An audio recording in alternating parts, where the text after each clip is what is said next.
Hello everyone, welcome to GATE academy. इसके पहले कि हम स्टार्ट करें हमारे कंटेंट को, मैं थोड़ा सा एक्सपोजर आपको गेट एकेडमी के जो कोर्सेस अवेलेबल है गेट पीजीजी सीआरटी के और उसके अलावा पब्लिकेशन बुक के, उन सारी चीज़ों का थोड़ा सा आइडिया दे दूं ताकि जो भी स्टूडेंट इसको ऑप्ट करना चाहे उसको कहाँ से ऑप्ट करना है, कहाँ से उसको डील करना है, कहाँ से पूरा हाइलाइट्स इसके मिल पाएंगे, वो सारी बातें मैं आपको बता देता हूँ। तो हमारे पास कोर्स जो अवेलेबल है गेट 23-24 एस्पिरेंट्स के लिए ईसीडब्ल्यू आईएन, जिस पर्टिकुलर ब्रांचेस को मैं डील करता हूं। सबसे पहला है कि हमारे पास लाइव क्लासरूम प्रोग्राम है। लाइव क्लासरूम प्रोग्राम मतलब आप फैकल्टी से घर बैठे मोबाइल के थ्रू लाइव इंटरेक्ट कर सकते हैं, लाइव उनके टीचिंग को एक्सपीरियंस कर सकते हैं। तो ये बहुत ही गजब का कोर्स है। इसमें आपको ऑनलाइन क्लासरूम मिलेगा, ठीक है, और फीलिंग जो है वो ऑफलाइन की ही रहेगी। रिकॉर्डेड लेक्चर्स भी अवेलेबल होंगे। कई लोग ये सोचते हैं कि लाइव मिलेगा तो रिकॉर्डेड मिलेगा कि नहीं मिलेगा, रिकॉर्डेड भी मिलेगा। आप अपने डाउट्स को पूछ सकते हैं। डाउट्स पूछने के लिए ऐप या फिर आप यूज करते हैं चैट बॉक्स का, जो कि लाइव क्लासरूम प्रोग्राम का एक एडवांटेज है कि जब फैकल्टी डील कर रहा है आप चैट बॉक्स में अपने डाउट्स पूछ के फैकल्टी के साथ इंटरेक्ट कर सकते हैं।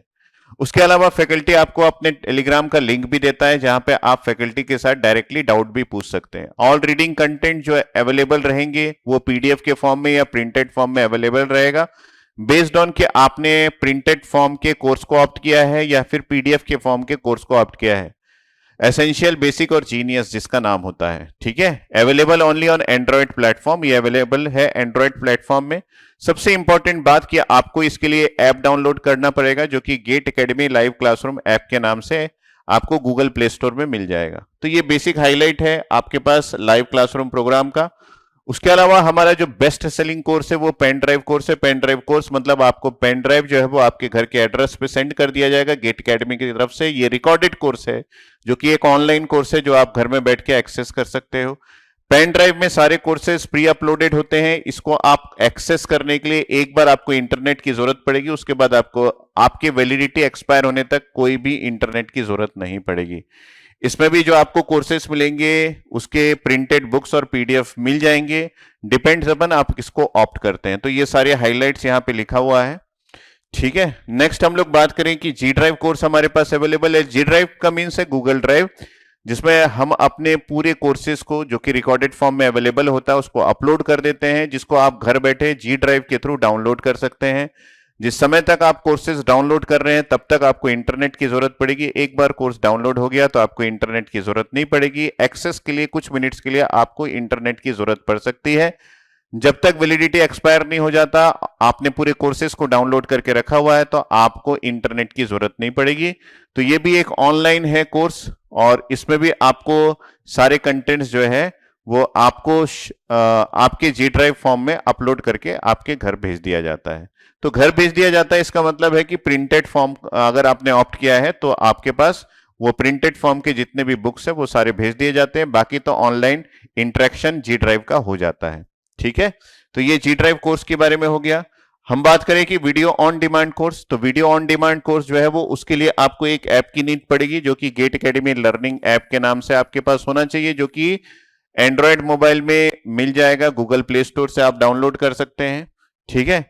इस कोर्स का ये खास बात ये है कि यहाँ पे आपको इंटरेक्शन करने के लिए इस ऐप के थ्रू आप अपने डाउट्स को पूछ सकते हैं फैकल्टी से, जहां पे आपको हमारे फैकल्टीज और सब्जेक्ट एक्सपर्ट जो है वो आपके डाउट्स कंटिन्यूसली क्लियर करते रहते हैं।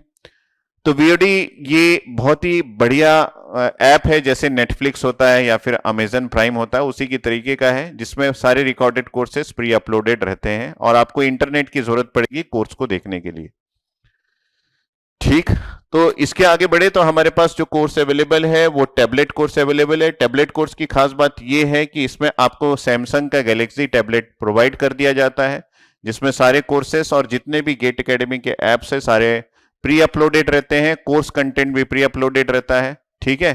तो tablet course will be delivered through Samsung Galaxy tab A. Wifi और सेल्यूलर इसमें अवेलेबल है। ऑल गेट एकेडमी ऐप्स जो है प्री अपलोडेड रहता है। Dedicated discussion and doubt portal manage by वही गेट एकेडमी लर्निंग ऐप, जिसके बारे में मैंने आपको बताया। डाउट पोर्टल वहीं से होता है। The course content will be exactly same as VOD course, but you do not need internet connection, जैसे मैंने वीओडी में बोला कि आपको इंटरनेट कनेक्शन की जरूरत पड़ेगी, यहां पे मैं हाईलाइट कर देता हूं कि आपको यहां पे इंटरनेट कनेक्शन की जरूरत नहीं पड़ेगी, ये खास बातें हैं।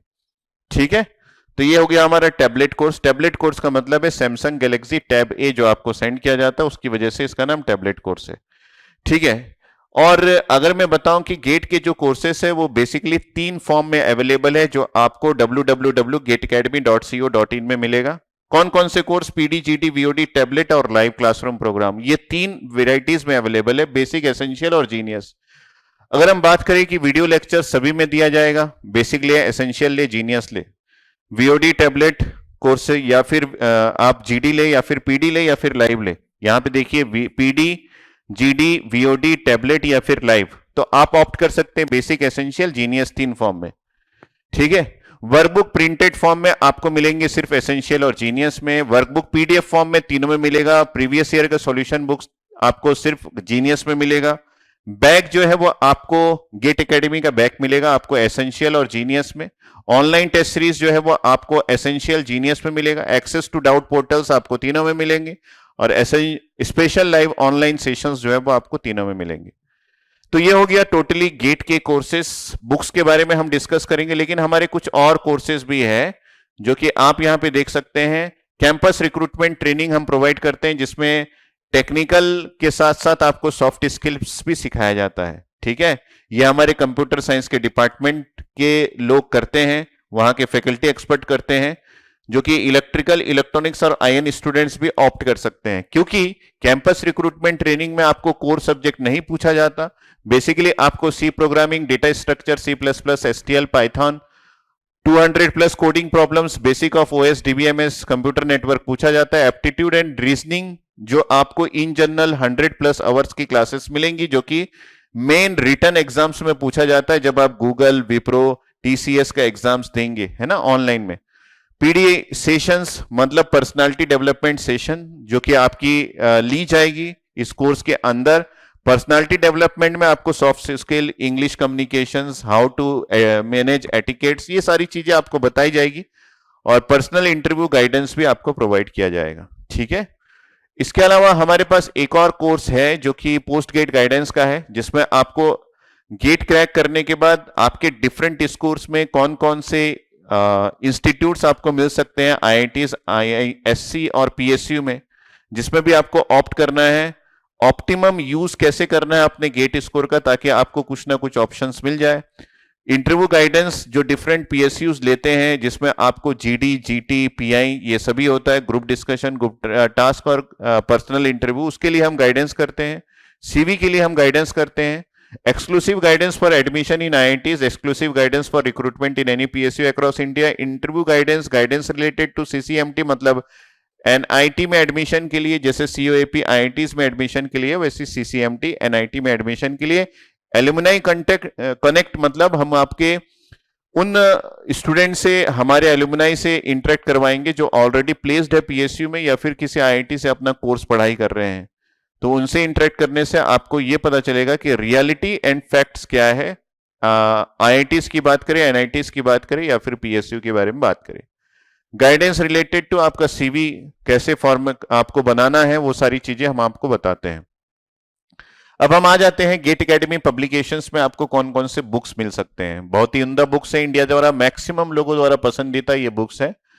तो जितने भी ब्रांचेस है सभी के लिए कॉमन 2 सब्जेक्ट्स होते हैं, मैथमेटिक्स और एप्टीट्यूड, ये दोनों के बुक्स अवेलेबल है। इस बुक्स में पीवाईक्यू पूरा कवर्ड है, किसी क्वेश्चंस को डिफरेंट मेथड से सॉल्व कैसे कर सकते हैं वो प्रोवाइडेड है, और उसके अलावा क्यूआर कोड प्रोवाइडेड है, जिसको स्कैन करके आप यूट्यूब चैनल में ये देख सकते हैं कि उस पर्टिकुलर प्रॉब्लम को कोई फैकल्टी कैसे सॉल्व करता है। ठीक है, तो ये आपके पास अवेलेबल है मैथमेटिक्स और एप्टीट्यूड के।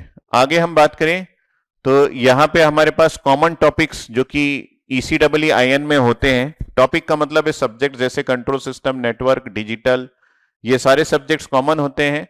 तो उनके लिए अलग अलग बुक फ्रेम किया गया है। तो आपको इन सभी बुक्स में पीवाईक्यू मिल जाएगा, डिफरेंट मेथड ऑफ सॉल्यूशन मिल जाएंगे, और उसके साथ साथ क्यूआर कोड मिल जाएगा।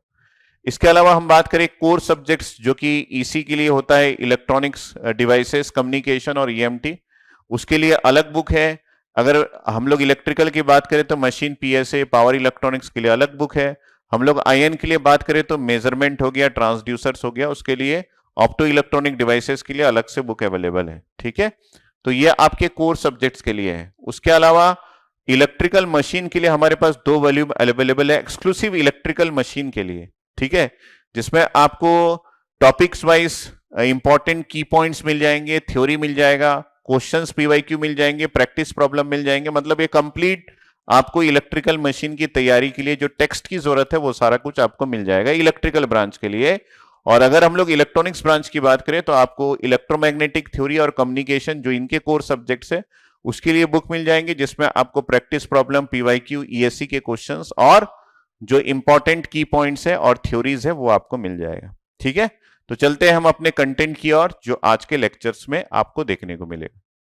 तो हम लोगों ने पढ़ा था कि हमारे पास डिफ्यूजन करंट था, है ना, ये जो है ये डिफ्यूजन करंट जो है उसका एनालिसिस हम लोगों ने किया था और जो इंपॉर्टेंट पॉइंट्स इससे रिलेटेड थी वो सबसे पहले कि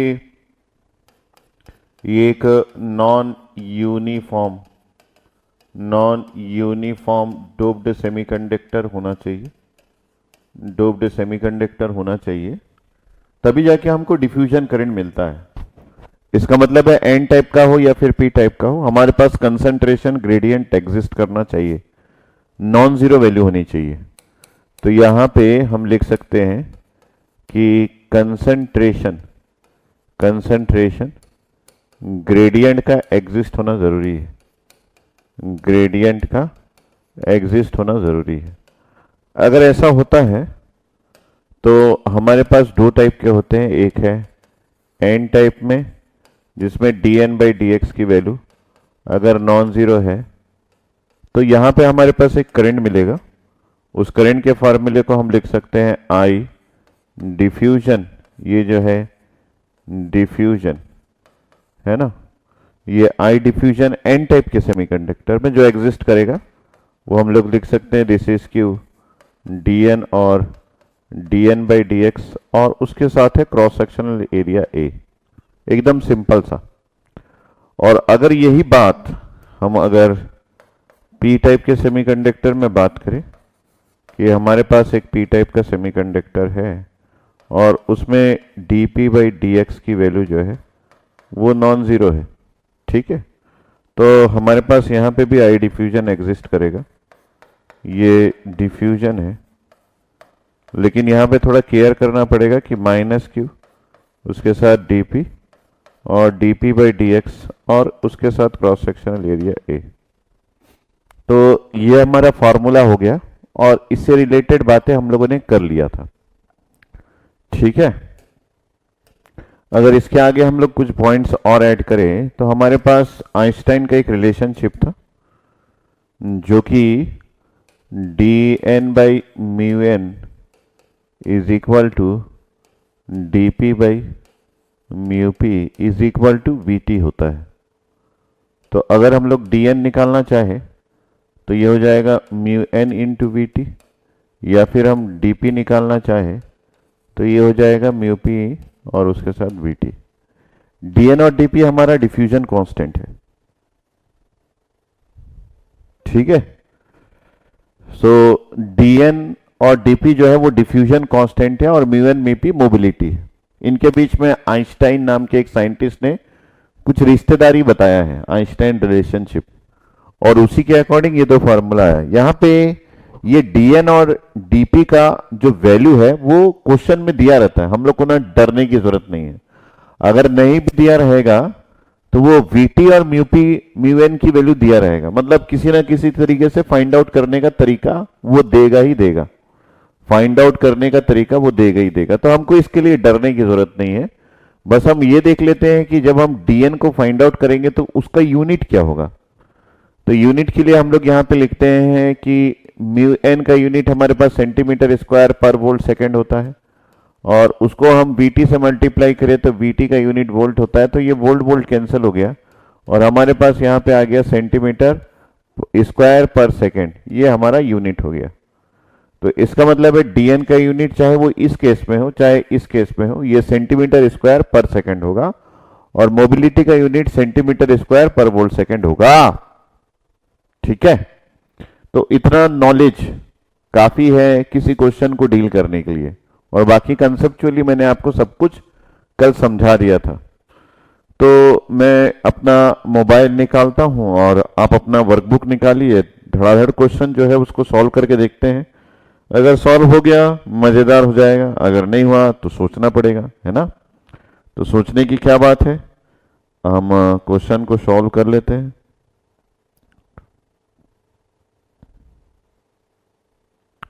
ठीक है, तो यहां पे क्वेश्चन नंबर कौन सा उठा लें, क्वेश्चन नंबर हम उठा लेते हैं, क्वेश्चन नंबर 7 तक कर चुके थे ना, 8 से ले लेते हैं। ठीक है, good evening everyone, Ashish Ranjan from Kolkata. Sir NALCO में इलेक्ट्रॉनिक्स स्टूडेंट्स एलिजिबल है ना भाई, आप सभी में एलिजिबल है। वो वैकेंसी जो आ रही है वो टेंटेटिव है, वैसे भी नालको वैकेंसी की डिटेल नहीं बताया है, सभी में एलिजिबल है। आप लोग को ना क्या होगा क्या नहीं होगा ये सोच के ना, आपका क्वेरी क्या होना चाहिए कि सर क्या मेरा 100 रैंक आएगा।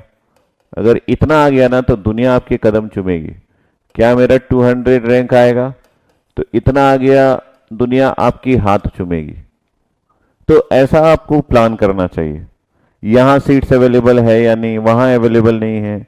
मैं ऐसा नहीं सोचता हूं भाई, मैं अपना काम करता हूं कि भाई मेरे को 100-200 रैंक, ज्यादा से ज्यादा 300 रैंक ले आना है, उसके बाद देखेंगे कि क्या क्या अपॉर्चुनिटीज है। अब नालको में है या नहीं, बालको में है या नहीं, ये सब देख के अभी क्या करोगे बताओ। क्रैक तो किए नहीं हो गेट, तो क्रैक गेट किए नहीं हो तो ये सब देख के क्या करोगे। आप तो ऐसे बात कर रहे हो जैसे कि आप गेट क्रैक करके बैठे हो और नालको में सीट्स नहीं है तो मेरा हो नहीं रहा है ना। तो ये दो तरीका है सोचने का कि सर मैं तो क्रैक कर लिया हूं, नालको में सीट नहीं है। क्रैक किए तो नहीं हो, नालको में सीट देख रहे हो।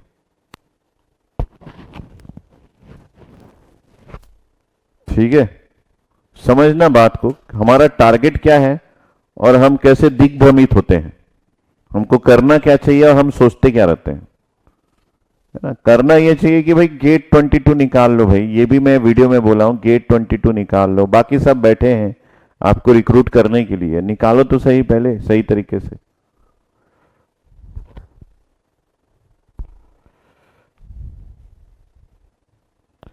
ठीक है, तो यहां पे क्वेश्चन नंबर 8 बोल रहा है, क्वेश्चन नंबर 8 क्या बोल रहा है वो देख लेते हैं। क्या बोल रहा है, suppose an n type sample of silicon has a doping density that changes linearly from 10 to the power 15 to 10 to the power 12 per centimeter cube। तो यहाँ पे हमारे पास एक सेमीकंडक्टर है जिसमें डोपिंग कंसंट्रेशन चेंज हो रहा है विथ रेस्पेक्ट टू डिस्टेंस, है ना। तो ये मान लीजिए एक सेमीकंडक्टर है, और ये किस टाइप का सेमीकंडक्टर है, ये एन टाइप का सेमीकंडक्टर है। तो यहाँ पे मैंने लिख लिया कि ये एक एन टाइप का सेमीकंडक्टर है। फटाफट क्वेश्चन को सॉल्व कर लेंगे, जिससे बनता है वो मेरा वेट नहीं करेगा, मेरा वेट करेंगे तो कोई मतलब नहीं है, मैं समझा समझा के बताऊंगा। जिससे बनता है वो क्वेश्चन को सॉल्व कर लेगा। तो यहाँ पे कंसंट्रेशन चेंज हो रहा है कैसा कि इस छोर पे इसका कंसंट्रेशन 10 टू द पावर 15 पर सेंटीमीटर क्यूब है, और इस छोर पे इसका कंसंट्रेशन 10 टू द पावर 12 पर सेंटीमीटर क्यूब है। इन दोनों का डिस्टेंस का वैल्यू भी दिया है, यहाँ 0 है, यहाँ 1 माइक्रोमीटर है, इसका मतलब है 10 टू द पावर -4 सेंटीमीटर है। ठीक है, given the cross sectional area is 10 to the power of -6 centimetre square. तो ये जो है ये 10 to the power of -6 centimetre square दिया गया है। ठीक है, यहाँ dn की वैल्यू भी दी गई है 35 centimetre square per second. The diffusion current is, तो यहाँ पे dn की वैल्यू भी दी गई है, that is equal to 35 centimetre square per second. तो आपको यहाँ पे डिफ्यूजन करंट की वैल्यू पूछी है, तो करंट का वैल्यू पूछा है, तो करंट पूछा है, तो ये एन टाइप का सेमीकंडक्टर है। तो हमको यहाँ पे साइन वाइन का टेंशन लेने की जरूरत नहीं है, साइन तो ऑटोमेटिकली आ ही जाएगा, और ये लीनियरली वेरी हो रहा है इस पॉइंट से इस पॉइंट के बीच में। तो जीरो डिस्टेंस पे इसका कंसंट्रेशन 10⁻15 है और 1 माइक्रोमीटर पे इसका कंसंट्रेशन 10⁻12 है। अगर आप देखना चाहें कि आपके पास साइन क्या आएगा तो आप देख सकते हैं। कैसे देख सकते हैं सर? तो यहाँ पे हमारे पास देखने के लिए क्या क्या है, यहाँ पे इलेक्ट्रॉन्स का कंसंट्रेशन बहुत ज़्यादा है ना, और जैसे जैसे आगे बढ़ रहे हैं वैसे वैसे इलेक्ट्रॉन्स की डेंसिटी कम हो गई। इसका मतलब है इलेक्ट्रॉन्स का मूवमेंट किस डायरेक्शन में, ये direction of movement of electrons है। मैं यहाँ पे लिख भी देता हूँ, ये आपका डायरेक्शन ऑफ इलेक्ट्रॉन मूवमेंट है, ये आपका डायरेक्शन ऑफ इलेक्ट्रॉन्स मूवमेंट है। तो इसका मतलब है करंट किस डायरेक्शन में आएगा सर? करंट इसके ऑपोजिट डायरेक्शन में आएगा। इसका मतलब है ये आपके करंट का डायरेक्शन होगा। तो ये मैंने लिख दिया कि यहाँ पे आपके पास करंट आएगा एन टाइप के सेमीकंडक्टर में, और ये जो करंट है ये आपका डिफ्यूजन करंट होगा। ठीक है, इसका मतलब है नेगेटिव एक्स एक्सिस की ओर आ रहा है, क्योंकि जीरो डिस्टेंस पे आपका कंसंट्रेशन 10⁻15 है और 1 माइक्रोमीटर पे आपका कंसंट्रेशन 10⁻12 है। तो इसका मतलब है concentration with respect to distance change हो रहा है, मतलब नेगेटिव स्लोप है, क्योंकि रेड्यूस हो रहा है। नेगेटिव स्लोप है तो नेगेटिव वैल्यू आएगी। इसका मतलब है करंट जो है वो नेगेटिव एक्स एक्सिस की ओर आएगा, करंट का साइन नेगेटिव आना चाहिए। तो यहाँ पे Q लिख दिए, उसके साथ dN लिख दिए, उसके साथ dN/dx लिख दिया, और एक और चीज जो कि क्रॉस सेक्शनल एरिया ये भी लिख दिए। Q की वैल्यू 1.6 इंटू 10⁻⁻19 है, dN की वैल्यू आपके पास 35 है, 35, और dN/dx इसको आप कर सकते हैं इसको आप कर सकते हैं n1 माइनस n2, क्योंकि लीनियरली चेंज हो रहा है, divided bye x1 minus x2, और क्या बच गया? क्रॉस सेक्शनल एरिया जिसकी वैल्यू 10⁻⁻6 है। ठीक है, नेक्स्ट लाइन 1.6 इंटू 10⁻⁻19, और यहाँ पे 35 है, और क्या है, ये आपके पास n1 माइनस n2 है, मतलब 10⁻15 माइनस 10⁻12, और ये जो है ये जीरो डिस्टेंस से 10⁻⁻4 सेंटीमीटर के डिस्टेंस तक जा रहा है, और ये 10⁻⁻6 से मल्टीप्लाई हो गया। तो ओवरऑल आपको एक आंसर मिलेगा। वो आंसर क्या होगा? इसके ऑप्शन में से मिलता जुलता होगा, -56 माइक्रो एम्पेयर। तो ये आ जाएगा -56 माइक्रो एम्पेयर इसका आंसर।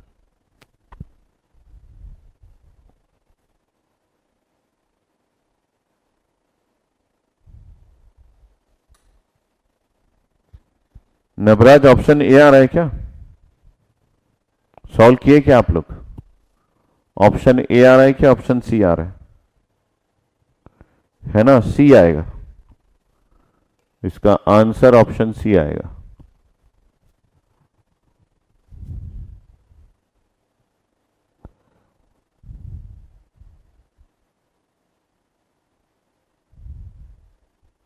ठीक है, सभी का सी आ रहा है, वेरी गुड। अब आगे बढ़ते हैं, क्वेश्चन नंबर 9 में क्या लिखा है ये देखते हैं। तो ये हो गया आपका 8th नंबर का क्वेश्चन सॉल्व, और यहां पे हम लोग एक खड़ी डंडी खींच देते हैं, ये मैंने खींच दिया, और ये है आपका प्रीवियस क्वेश्चन का आंसर। क्या है बेटा? ये प्रीवियस क्वेश्चन का आंसर है। तो ये क्या है? ये करंट है जो इसके अंदर फ्लो हो रहा है। तो यहाँ पे ये IN करंट है जो कि इसके अंदर फ्लो हो रहा है, और ये करंट जो है ये डिफ्यूजन करंट, ये करंट जो है ये डिफ्यूजन करंट। अब यहाँ पे लिखा है common data for question number 8 and 9। तो क्वेश्चन नंबर 8 एंड 9 दोनों जो है वो कॉमन डेटा है। 9th को पढ़ते हैं। For the sample given in the above problem, जो सैंपल अभी आपने देखा उसी सैंपल पे what is the voltage to be applied. इसका मतलब है 9th में हमको वोल्टेज की वैल्यू फाइंड आउट करनी है। तो 9th को जैसे ही मैंने यहाँ पे वोल्टेज की वैल्यू को फाइंड आउट करने के लिए लिखा, तो मेरे को ये लगा कि भाई ये वोल्टेज फाइंड आउट करने बोल रहा है, तो डेफिनेटली यहाँ पे ड्रिफ्ट करंट फ्लो होगा। यस, तो यहाँ पे करंट जो है वो ड्रिफ्ट हो जाएगा अगर ये वोल्टेज फाइंड आउट करने बोल रहा है, क्योंकि वोल्टेज से इलेक्ट्रिक फील्ड आता है, और इलेक्ट्रिकल फील्ड के प्रेजेंस में एक ही करंट फ्लो होता है जो कि ड्रिफ्ट करंट है। आगे बढ़ते हैं। For the sample given in the above problem, what voltage to be applied to the sample to cross a drift current equal in magnitude to the diffusion current. मतलब ये करंट जो है इसका जो मैग्नीट्यूड है ये डिफ्यूजन करंट के magnitude के बराबर है ना। ये दोनों का मैग्नीट्यूड जो है वो सेम है। तो ये जो है ये ऐसा है। तो हमको ये पता है कि डिफ्यूजन करंट का मैग्नीट्यूड, क्योंकि दोनों क्वेश्चन का सैंपल सेम ही है, तो अगर हम लोग यहाँ पे देखें तो ये आपके पास 56 माइक्रो एम्पेयर इसका ड्रिफ्ट करंट का वैल्यू आ गया। आपको वोल्टेज की वैल्यू को फाइंड आउट करना है, ठीक है। अब आगे ये बोल रहा है कि assuming doping density is 5 into 10 to the power 14 पर सेंटीमीटर क्यूब। तो इसके पहले के क्वेश्चन में जब डिफ्यूजन करंट किए थे उस समय डोपिंग डेंसिटी जो है वो चेंज हो रहा था, लेकिन अब जो है ये बोल रहा है कि अगर वही सैंपल आप यूज कर रहे हैं, वही सैंपल का मतलब है कि अभी भी वो एन टाइप का सेमीकंडक्टर है। उसी सैंपल का मतलब है कि अभी भी वो आपका एन टाइप का सेमीकंडक्टर है, लेकिन कंसंट्रेशन यूनिफॉर्म हो गया है। इसका मतलब है dN/dx की वैल्यू जो है वो जीरो हो गई है, ठीक है। और कंसंट्रेशन यूनिफॉर्म हो गया है। और क्या कंसंट्रेशन है? कंसंट्रेशन जो है वो एनडी का कितना है? 5 × 10⁻14। तो एनडी जो है यूनिफॉर्म हो गया 5 × 10⁻14 पर सेंटीमीटर क्यूब। ये यूनिफॉर्म कंसंट्रेशन हो। अब यूनिफॉर्म कंसंट्रेशन हो गया है तो डिफ्यूजन करंट तो नहीं फ्लो होगा, नहीं सर। अब यहां पे आपको बोला भी गया है कि भाई साहब यहां पे एक वोल्टेज लगा रहा हूं मैं, लगाइए तो सही। हाँ लगा दिए। और ये जो वोल्टेज है इसकी वैल्यू हमको पता करनी है। ये वोल्टेज की वैल्यू, ये प्लस हो गया ये माइनस हो गया। हमको ये पता है कि इसके अंदर जो करंट फ्लो हो रहा है उसका मैग्नीट्यूड जो है वो 56 माइक्रो एम्पेयर है। और दूसरा ये कि यहाँ पे जो क्रॉस सेक्शनल एरिया है ना, इसका पहले जैसा ही वही सैंपल है। तो इसका मतलब है ये जो क्रॉस सेक्शनल एरिया है ये 10⁻⁻6 सेंटीमीटर स्क्वायर है। तो इन सब भांति भांति के बातों के साथ मैं यहां पे अगर वोल्टेज की वैल्यू को फाइंड आउट करूं तो वोल्टेज के नाम सुनते ही मेरे को ना ओम्स लॉ याद आ जाता है और मैं इस फॉर्मूले को लिख देता हूं। क्योंकि मुझे करंट की वैल्यू पता है, रेसिस्टेंस की वैल्यू फाइंड आउट करके देखते हैं, हो गया तो ठीक है, नहीं हुआ तो देखेंगे कुछ और फॉर्मूला लगाएंगे, ठीक है। तो मैंने यहाँ पे V is equal to I R लगा के वोल्टेज की वैल्यू को फाइंड आउट करने का सोचा, तो V is equal to I into R लगा दिया। अब I की वैल्यू तो 56 माइक्रो एम्पेयर दिया हुआ है, इसका टेंशन नहीं है। अब R की वैल्यू के लिए मेरे पास है रेसिस्टिविटी, लेंथ और क्रॉस सेक्शनल एरिया, है ना। तो अगर हमको resistivity, length of cross sectional area पता है तो टेंशन, रेसिस्टिविटी को हमेशा मैं कंडक्टिविटी में चेंज कर देता हूं जब भी ईडीसी की बात आती है। तो अगर मैं यहाँ पे 56 माइक्रो एम्पेयर लिख दूं और रेसिस्टिविटी को कंडक्टिविटी में बदल दिया तो ये हो गया एन डी इंटू क्यू और उसके साथ है म्यू एन। और लेंथ जो है वो आपके पास 1 × 10⁻⁻4 सेंटीमीटर है। और एरिया जो है वो 10⁻⁻6 सेंटीमीटर स्क्वायर है। ये मैंने लिख दिया। और ये तीनों वैल्यूज मुझे पता है, एनडी भी पता है, क्यू भी पता है, म्यू एन भी पता है। ये तीनों वैल्यूज दिया हुआ है, ND into q into mu n. Mu n की वैल्यू इसी क्वेश्चन में दी गई है, that is equal to 1300 centimetre square per volt second, ये दिया गया है। एनडी की वैल्यू भी इसी क्वेश्चन में दिया गया है, डेट इज इक्वल टू 10⁻14 पर सेंटीमीटर क्यूब, यही दिया है ना। 5 × 10⁻14, 5 × 10⁻14। और Q की वैल्यू जग जाहिर है, डेट इज 1.6 × 10⁻⁻19 कूलम। सबको एक ही फॉर्मूला में जड़ दिया और इसके बाद आंसर निकालने का है। तो ये कहां पे जाएगा? ये सभी डिनोमिनेटर में जाएगा। ये मैंने इन तीनों का वैल्यूज को लिखा है ना, ठीक है। तो आपके पास कैलकुलेटर है, फटाफट कैलकुलेटर में लगाइए और देख के बताइए, बताइए तो सही कि इसका आंसर क्या आता है। मेरे हिसाब से ये भी आपके पास ऑप्शन में दिया गया है। तो 53.8 मिली वोल्ट आ रहा है क्या? 53.8 मिली वोल्ट, ये आपका आंसर आना चाहिए।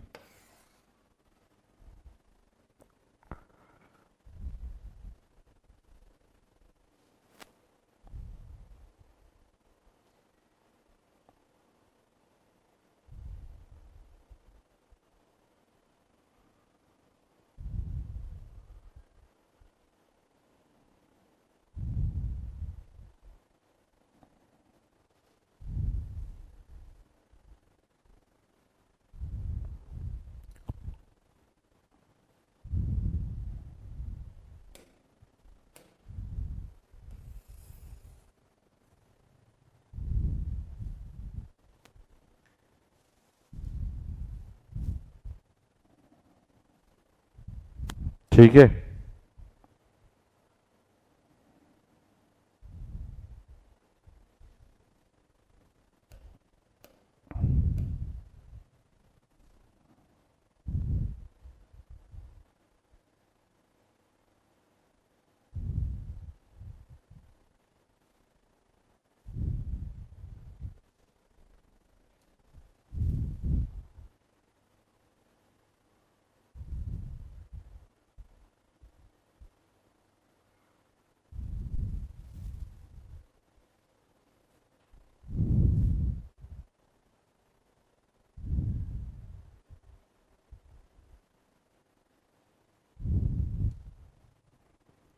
करंट का डायरेक्शन जिस डायरेक्शन में भी आपका इलेक्ट्रॉन्स जाता है उसके ऑपोजिट डायरेक्शन में करंट होता है। Conventional current direction of movement of electrons के ऑपोजिट होता है। ये तो बचपन से पढ़ रहे हो यार, करंट डायरेक्शन अभी क्या पूछ रहे हो। बचपन में आपको लगता है सब्जेक्ट से प्यार नहीं था आप लोगों को, है ना। कल तो करंट का डायरेक्शन बता बता के पागल कर दिया, आज फिर करंट का डायरेक्शन बता दीजिए। वो करंट का डायरेक्शन एक्सप्लेन कर दीजिए। शाश्वत, तुम पढ़ते नहीं हो क्या, ध्यान नहीं देते हो क्या। कल तो यही करंट का डायरेक्शन ये हमारा मेन ऑब्जेक्टिव था डिस्कशन का।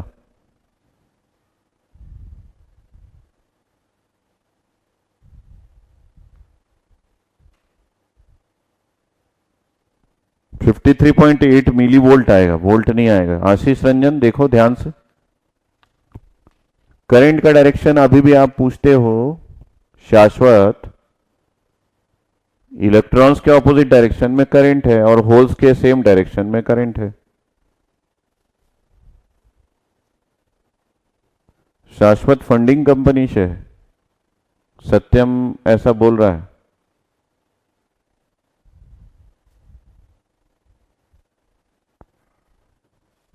अच्छा, सभी फैकल्टी को परेशान करता है।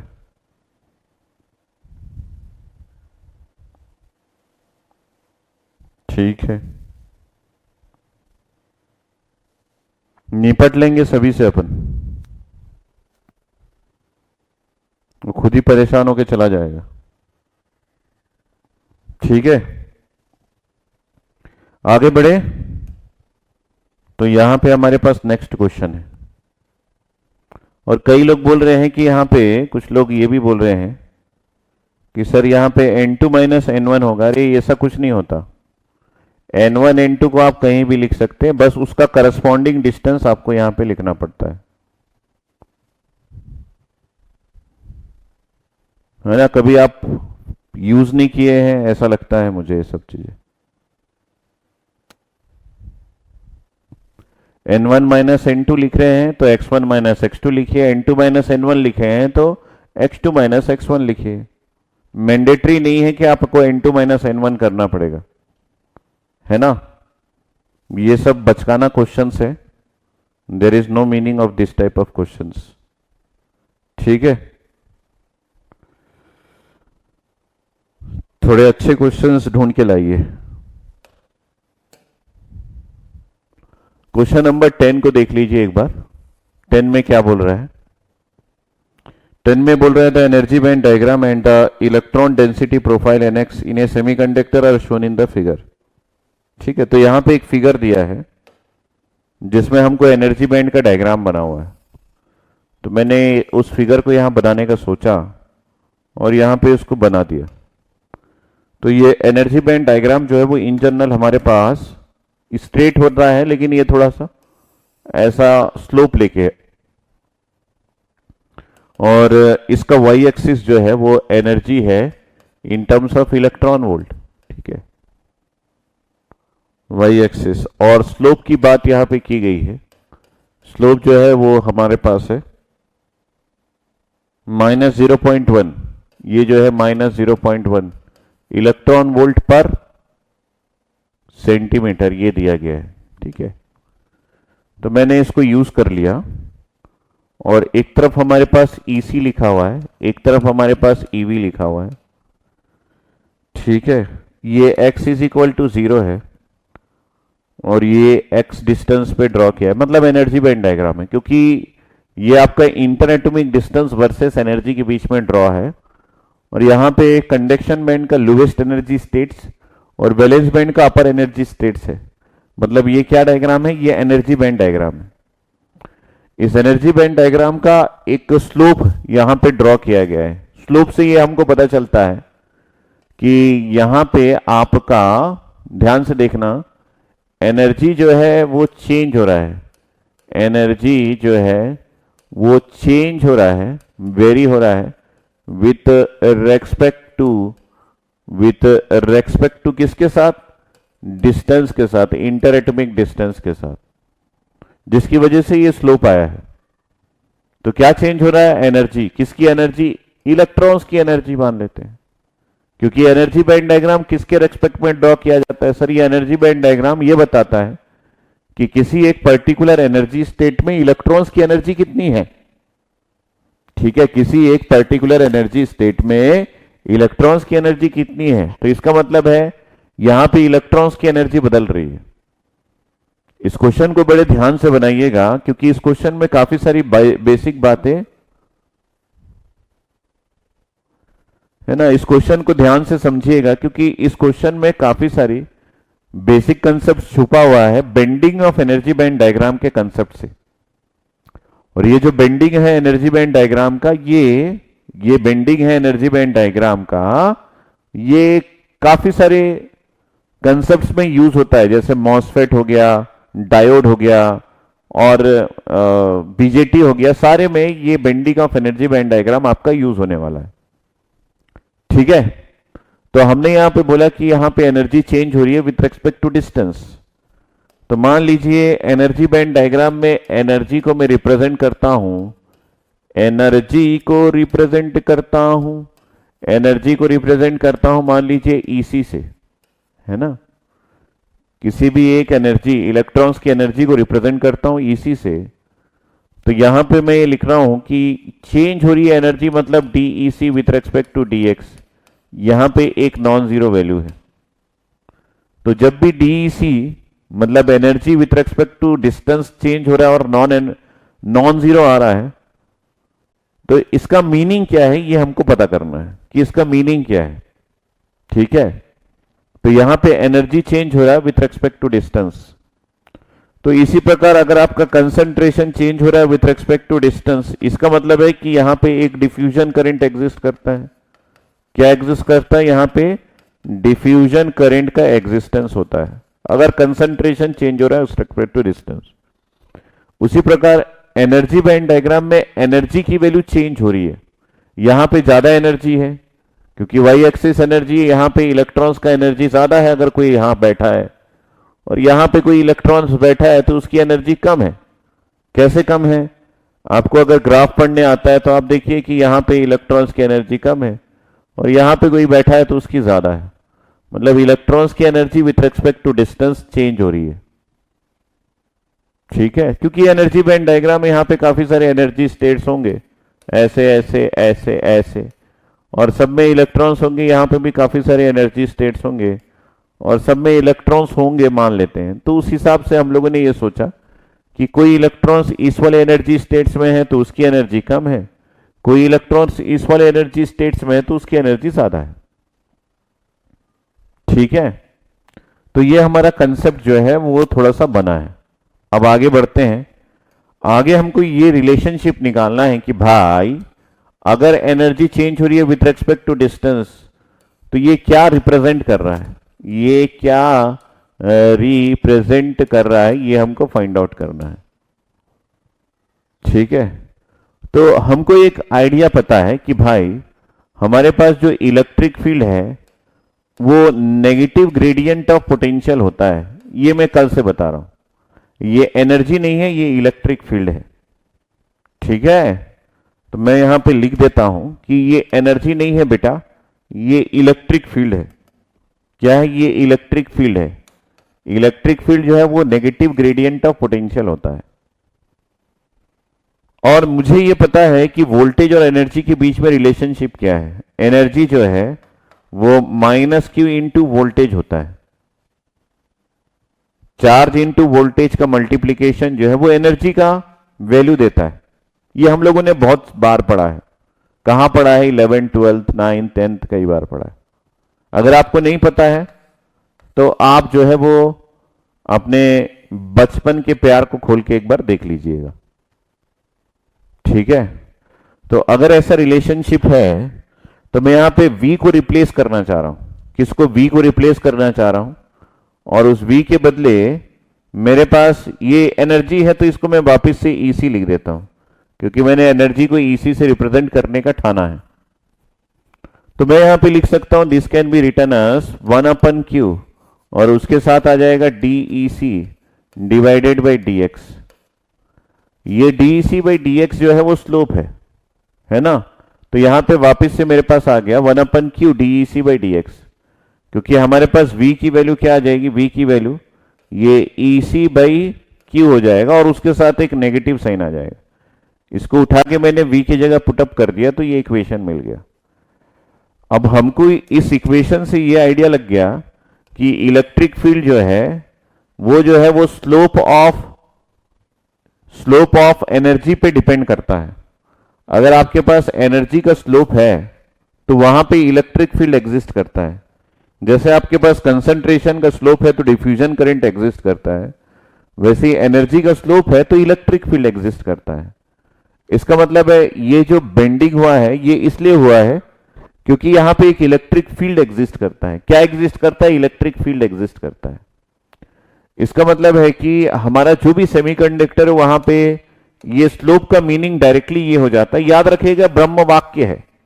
जब भी हमको एनर्जी बैंड डायग्राम में स्लोप दिखे, मतलब हमको ये दिखे कि हमारा एनर्जी बैंड डायग्राम चेंज हो रहा है with respect to distance, DEC by DX की वैल्यू अगर एक नॉन जीरो वैल्यू आता है, इसका डायरेक्ट मीनिंग ये है कि जिन पॉइंट्स के बीच में ये एग्जिस्ट करता है, देखिए डिस्टेंस है, ये x इज इक्वल टू 0 है और मान लीजिए यहां पे x is equal to x dash है, तो दो पॉइंट्स के बीच में एग्जिस्ट कर रहा है।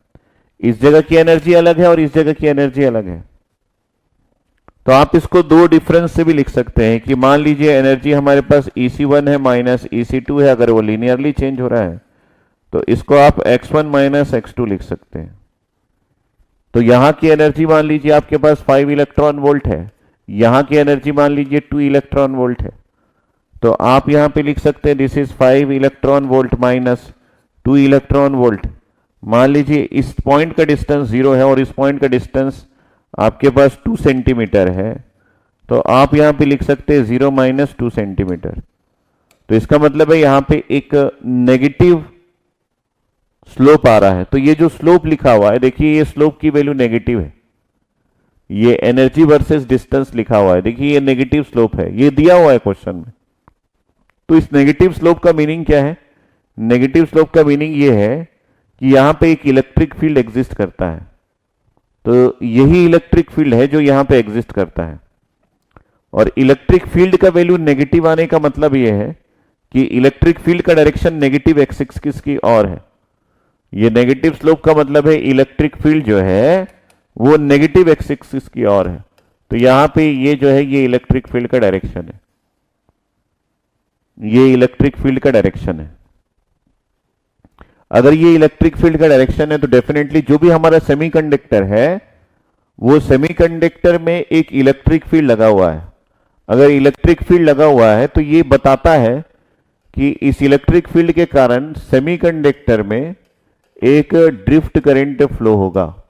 सेमीकंडक्टर में एक ड्रिफ्ट करंट जो है वो फ्लो होगा। क्या फ्लो होगा? Drift current. और उस ड्रिफ्ट करंट का इक्वेशन आप फाइंड आउट कर सकते हैं। अगर वो एन टाइप का है तो I n is equal to this is we can write this is n q mu n into electric field into cross sectional area. ये आपका करंट का इक्वेशन हो जाएगा। ठीक है, तो ये पूरा कंसेप्ट मैंने आपको बता दिया और इन कंसेप्ट्स को याद रखिएगा। तो यहां पे पूछ रहा था electrons current density in ampere per centimetre square at x is equal to 0 is. तो यहां पे एक्चुअली इलेक्ट्रॉन करंट नहीं निकालना है, इलेक्ट्रॉन करंट डेंसिटी निकालना है। तो हमारे पास करंट का ये इक्वेशन है। अगर हम यहां से ए को हटा दे तो करंट डेंसिटी बन जाएगा। सर ये तो हमको पता है, तो पता है तो बनाए क्यों नहीं? ये ए है, इसको मैंने यहां से हटा दिया। अगर ए को हटा दिया तो यहां पे आई को हटा देते हैं, और आई को हटा के यहां पे जे पुटअप कर देते हैं। जे बात हो गई, ये जे एन हो गया राजस्थानी में, ठीक है। तो जे एन जो है वो हो गया n q mu n into electric field, ठीक है। तो यहां पे हमको एन की वैल्यू चाहिए, क्यू की वैल्यू चाहिए, म्यू एन की वैल्यू चाहिए, इलेक्ट्रिक फील्ड की वैल्यू चाहिए। अगर ये सारे वैल्यूज हमारे पास है तो ये सॉल्व हो जाएगा। लेकिन एक बात और कि ये x इज इक्वल टू 0 पे पूछ रहा है, तो हमको n की वैल्यू भी x इज इक्वल टू 0 पे फाइंड आउट करनी पड़ेगी। और ये जो इलेक्ट्रिक फील्ड है इसकी भी value x is equal to 0 पे फाइंड आउट करनी पड़ेगी। और ये सबको अगर आप निकालते हैं तो यहां पे ड्रिफ्ट करंट की वैल्यू आ जाएगी। तो ये पूरी जानकारी के साथ आगे बढ़ते हैं, ठीक है। इन पूरी जानकारी के साथ अगर हम लोग आगे बढ़ते हैं तो आगे की कहानी क्या है, एक और डायग्राम दिया गया है। अरे सर ये पागल हो गया है, डायग्राम पे डायग्राम देता रहता है। तो एक और जो है वो ग्राफिकल प्लॉट दिया गया है, जो कि एक वाई एक्सिस है, एक एक्स एक्सिस है, ठीक है। एक बार समझ लेंगे, बार बार नहीं समझना पड़ेगा। और यहां पे एक स्लोप ऐसा खींच दिया है, और ये बोल रहा है कि ये वाई एक्सिस जो है वो लॉगरिथमिक के टर्म्स में खींचा गया है। तो जब भी कोई कंसंट्रेशन ज्यादा होता है तो उसको हम लोग लॉग में ले लेते हैं ताकि उसकी वैल्यू रिड्यूस हो जाए। और यहां पे ये x इज इक्वल टू 0 है और ये पैरामीटर आपका x है। तो इससे मुझे ये पता चलता है कि ये तो कंसंट्रेशन है, और कंसंट्रेशन चेंज हो रहा है विथ रेस्पेक्ट टू डिस्टेंस। इसका मतलब है जैसे वहां पे ड्रिफ्ट करंट एग्जिस्ट करता है, यहां पे एक डिफ्यूजन करंट एग्जिस्ट करेगा। तो हम यहां पे डिफ्यूजन करंट की डेंसिटी फाइंड आउट कर लेंगे। और ये डिफ्यूजन करंट की डेंसिटी फाइंड आउट करने के लिए हमको क्या करना पड़ेगा, सर जे एन डिफ्यूजन की बात कर रहे हैं ना आप। मैंने बोला यस बेटा, आप तो बड़े चालाक हो, इतनी जल्दी समझ गए। ये जे एन डिफ्यूजन ही है, और इसका फॉर्मूला होगा क्यू डी एन, और उसके साथ है d N by D x. तो ये हमको फाइंड आउट करना पड़ेगा। तो एक ही सेमीकंडक्टर में हमारे पास ड्रिफ्ट करंट भी है और डिफ्यूजन करंट भी है, दोनों है। एक ही सेमीकंडक्टर में दोनों है। अगर एक ही सेमीकंडक्टर में दोनों है तो देखते हैं कि दोनों की वैल्यूज लगा लगा के हमारे पास क्या आता है। और कल मैंने आपको यह बताया था कि अगर एक ही सेमीकंडक्टर में ड्रिफ्ट और डिफ्यूजन दोनों एग्जिस्ट करेगा तो टोटल करंट जो है वो आई ड्रिफ्ट प्लस आई डिफ्यूजन से आप निकाल सकते हैं। ये आपको कल मैंने बता के फिर क्लास 1 किया था, ठीक है। तो आई ड्रिफ्ट प्लस आई डिफ्यूजन आप लगा सकते हैं। तो सबसे पहले हम लोग ड्रिफ्ट करंट के बारे में सोचे और उसके बाद डिफ्यूजन के बारे में सोचे, तो ये हमारी अक्लमंदी होगी, क्योंकि पहला ग्राफ वही दिया है। तो पहले हम लोग अगर ड्रिफ्ट करंट के बारे में सोचे कि यहां पे ड्रिफ्ट करंट की डेंसिटी कैसे फाइंड आउट करेंगे, ड्रिफ्ट करंट की डेंसिटी कैसे फाइंड आउट करेंगे, तो ये हमारे पास है equation, that is J n drift. और जे एन ड्रिफ्ट जो है वो हमारे पास है, और ये x इज इक्वल टू 0 पे फाइंड आउट करना है। तो आपका जो कंसंट्रेशन है जो कि चेंज हो रहा है विथ रेस्पेक्ट टू डिस्टेंस, इसको x is equal to 0 find out, n q mu n, और उसके साथ है इलेक्ट्रिक फील्ड। इलेक्ट्रिक फील्ड जो है वो एक स्लोप है जो आपको वहां पे लिखा गया है, ठीक है। तो ये जो इलेक्ट्रिक फील्ड है इसका यूनिट क्या होता है, ये जो इलेक्ट्रिक फील्ड है इसके यूनिट के बारे में हम लोग सोचे तो इसका यूनिट तो होगा वोल्ट पर सेंटीमीटर, और आपको वहां पे इलेक्ट्रॉन वोल्ट पर सेंटीमीटर में स्लोप दिया गया है। तो इलेक्ट्रॉन वोल्ट को वोल्ट में कैसे कन्वर्ट करेंगे, ये एक क्वेश्चन होता है इन जनरल। तो आपको एक रिलेशनशिप भी फाइंड आउट करना पड़ेगा इलेक्ट्रॉन वोल्ट और वोल्ट के बीच में। क्यों ऐसा बोल रहे हैं सर आप, क्योंकि यहां पे देखिए आपको ये जो चीजें दी गई है, ये स्लोप ये इलेक्ट्रॉन वोल्ट पर सेंटीमीटर में दिया गया, और आपका इलेक्ट्रिक फील्ड का यूनिट जो है, क्योंकि electric field negative gradient of potential होता है, तो इसका यूनिट क्या होगा, ये वोल्ट पर सेंटीमीटर होगा।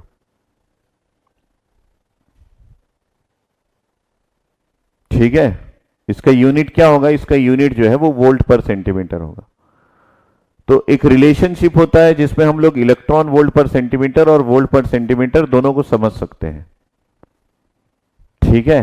तो हमको ये पता है कि हम अगर इलेक्ट्रॉन वोल्ट को डिफाइन कर ले कि एक्चुअली में इलेक्ट्रॉन वोल्ट क्या होता है, तो इलेक्ट्रॉन वोल्ट जो है वो यूनिट ऑफ एनर्जी होता है। क्या होता है सर? यूनिट ऑफ एनर्जी होता है। और यूनिट ऑफ एनर्जी को डिफाइन करने के लिए क्या है, तो मैं यहां पे 1 इलेक्ट्रॉन वोल्ट का डेफिनेशन लिखता हूं। 1 इलेक्ट्रॉन वोल्ट इज डिफाइंड, ये कैसे डिफाइंड होता है? Is defined as the energy gain और रिलीज्ड, एनर्जी कोई गेन करे या फिर रिलीज्ड करे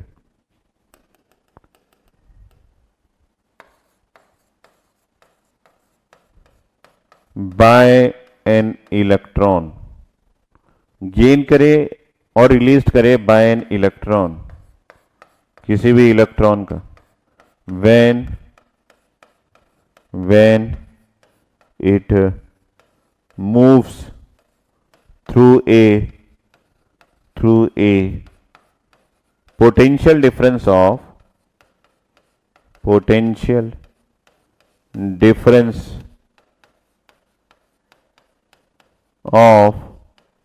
1 volt.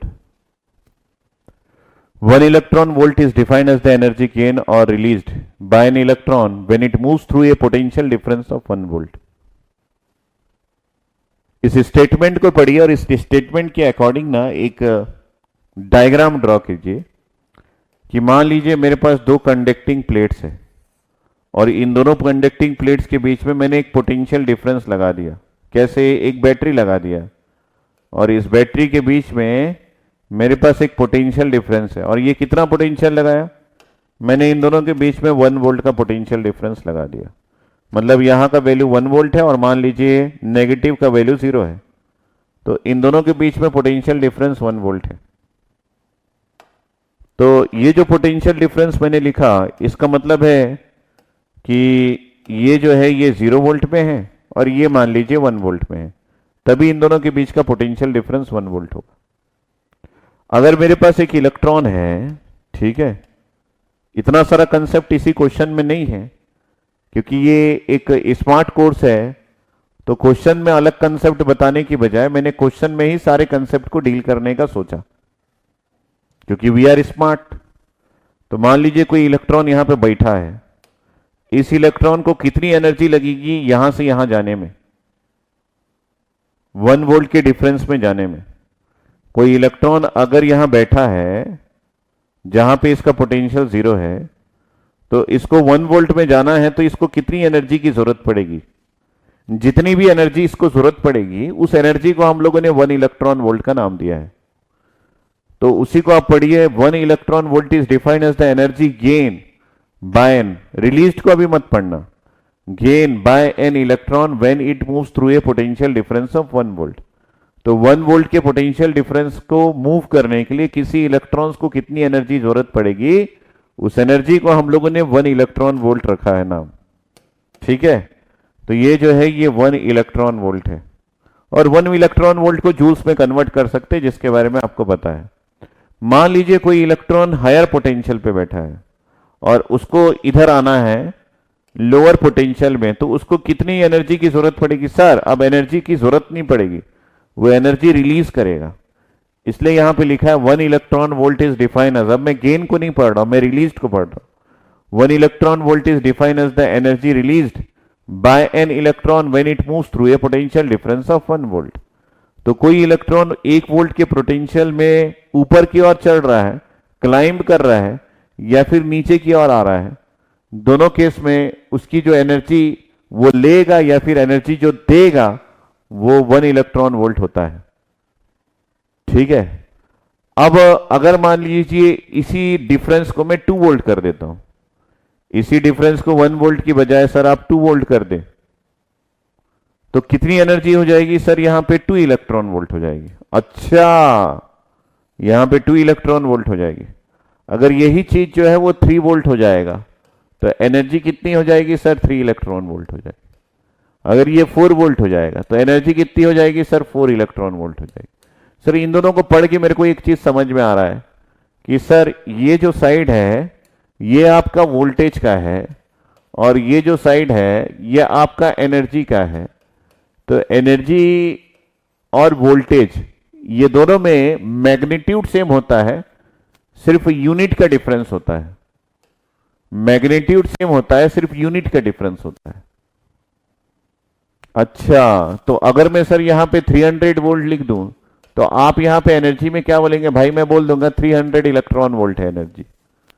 Okay okay okay, I understood. Then sir इस क्वेश्चन में भी बढ़िया है, यहां पे आपको 0.1 इलेक्ट्रॉन वोल्ट पर सेंटीमीटर दिया है। इसको आप ऐसा भी लिख सकते हैं ना, -0.1 वोल्ट पर सेंटीमीटर। अगर सर आप ऐसा लिख देते हैं ना तो ये तो इलेक्ट्रिक फील्ड का यूनिट बन जाएगा। इसका मतलब है इलेक्ट्रिक फील्ड की वैल्यू -0.1 हो जाएगी। वाह सर, क्वेश्चन तो सॉल्व हो गया। तो यहां पे अगर हम लोग यहां पे लिख दें, कहां पे? ये जो इलेक्ट्रिक फील्ड की वैल्यू, क्योंकि ये ड्रिफ्ट करंट है, यहां पे -0.1 वोल्ट पर सेंटीमीटर कर दे तो ये हमारा आ गया इलेक्ट्रिक फील्ड की वैल्यू। और ये इलेक्ट्रिक फील्ड जो है वो डिस्टेंस पे डिपेंड नहीं करता, क्योंकि यहां पे एक्स की कोई वैल्यू ही नहीं है।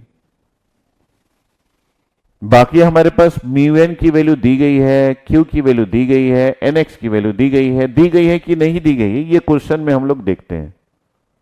ठीक है, हाँ ये एक अच्छा क्वेश्चन है। It is a very good question, very very good question. अब हमारे पास जो चीज दिया गया है अकॉर्डिंग टू द क्वेश्चन, हम यहां पे देखते हैं कि क्वेश्चन में क्या गिवन है। क्वेश्चन में गिवन है n of x. N of x की वैल्यू हमारे पास है 10 टू द पावर 15।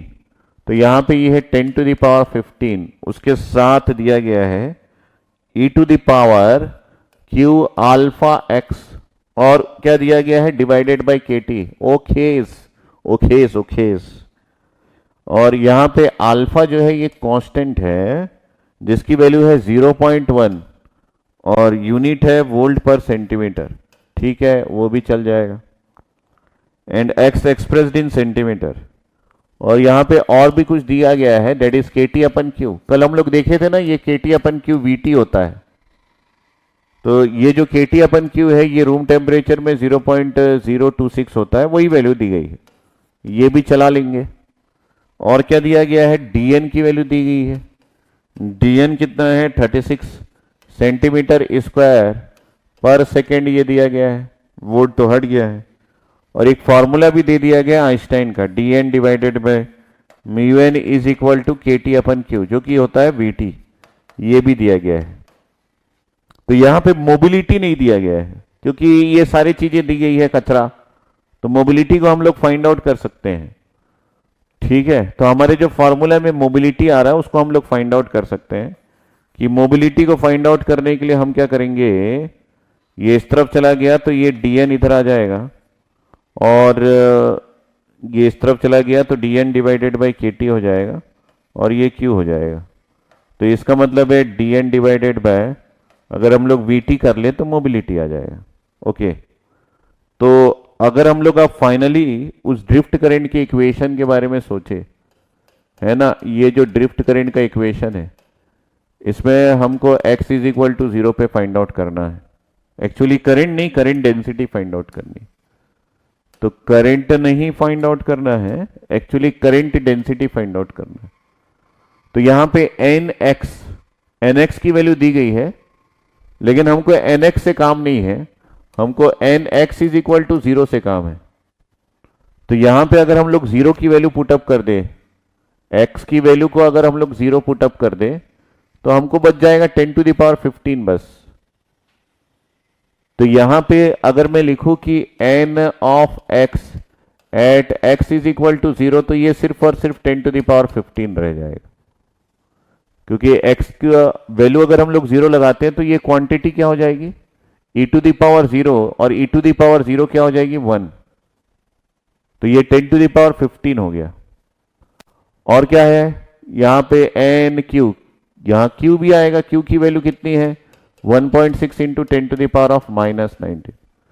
और उसके बाद है हमारे पास म्यू एन, म्यू एन की वैल्यू कितनी है वो आप यहां से निकाल सकते हैं। ठीक है, ये जो है ये आपको म्यू एन की वैल्यू दे देगा, क्योंकि मुझे यहां पे लग रहा है कि यहाँ म्यू एन नहीं दिया गया है। आप भी ध्यान से देख लेंगे म्यू एन दिया है कि नहीं दिया है।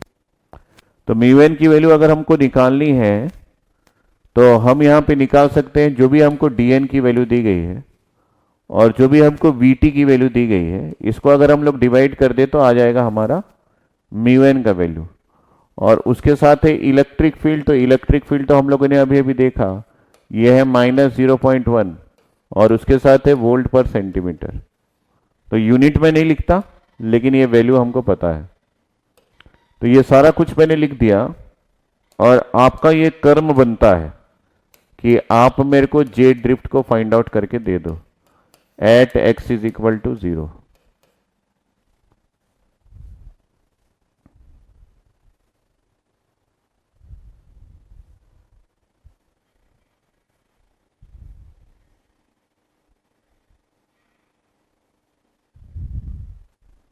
बहुत सारे पैरामीटर्स नहीं है, आप इस फॉर्मूले को कंसंट्रेट करना है।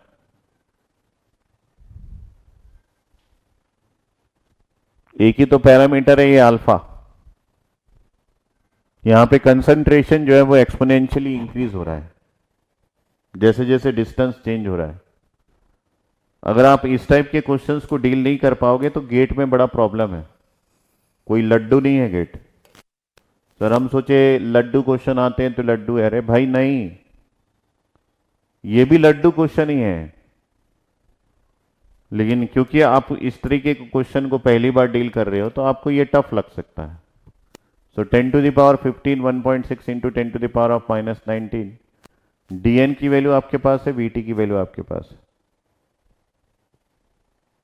तो सभी ने बोला इसका आंसर आएगा -2.2 into 10 to the power of -2, -2.2 into 10 to the power of -2 और यूनिट है यहाँ पे एम्पियर पर सेंटीमीटर स्क्वायर।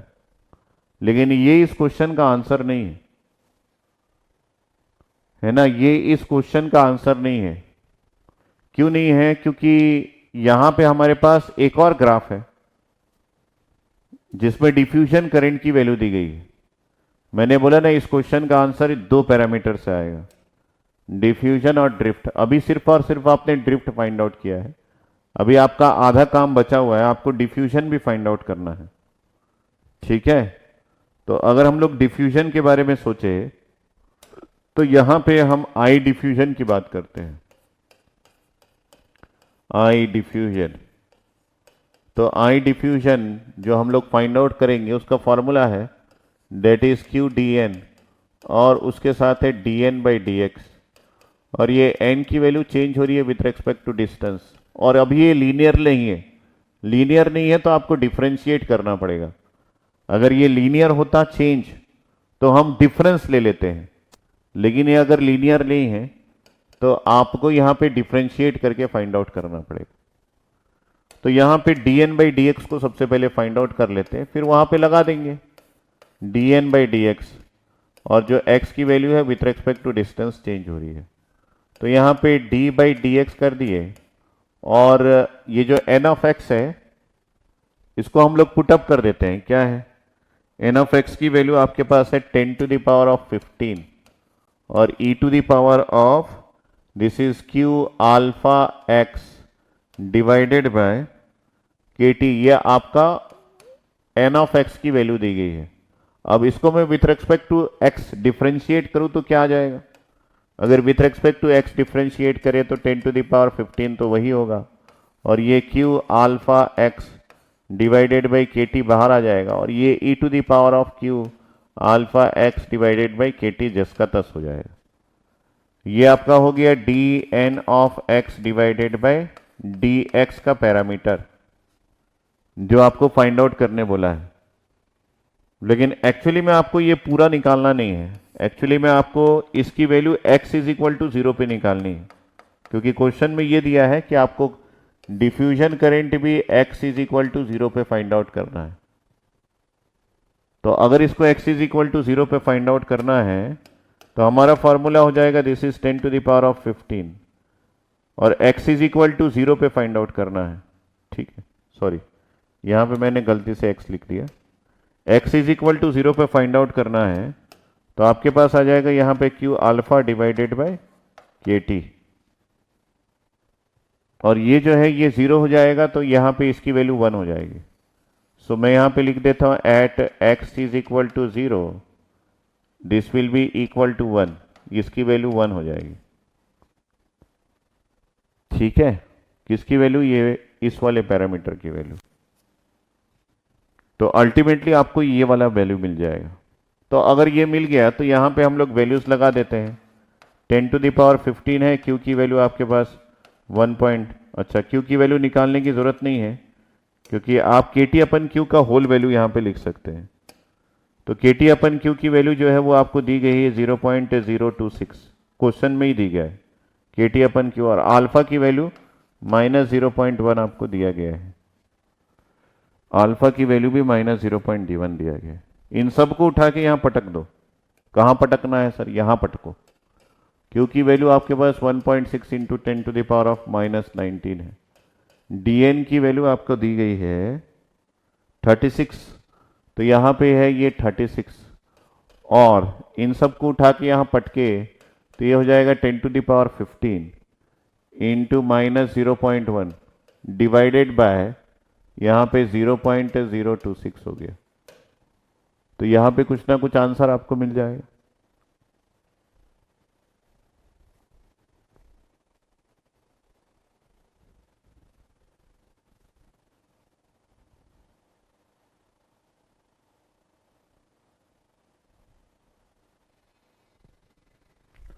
और ये शायद आपको +2.2 into 10 to the power of -2 आ रहा है एम्पेयर पर सेंटीमीटर स्क्वायर, यही आ रहा होगा, मैं ये उम्मीद करता हूं। तो ये आपके डिफ्यूजन करंट का वैल्यू हो गया। अब आपको अगर टोटल करंट निकालना है तो आप इन दोनों को ऐड कर दोगे, डेट इज आई टोटल, यहां पे आ जाएगा आई ड्रिफ्ट और प्लस आई डिफ्यूजन, ये दोनों का एडिशन, आई ड्रिफ्ट और आई डिफ्यूजन का एडिशन, तो ये हो जाएगा plus of 2.2 plus 2.2 into 10 to the power of -2, और ये हो जाएगा -2.2 into 10 to the power of -2, तो आंसर आ जाएगा आपका 0।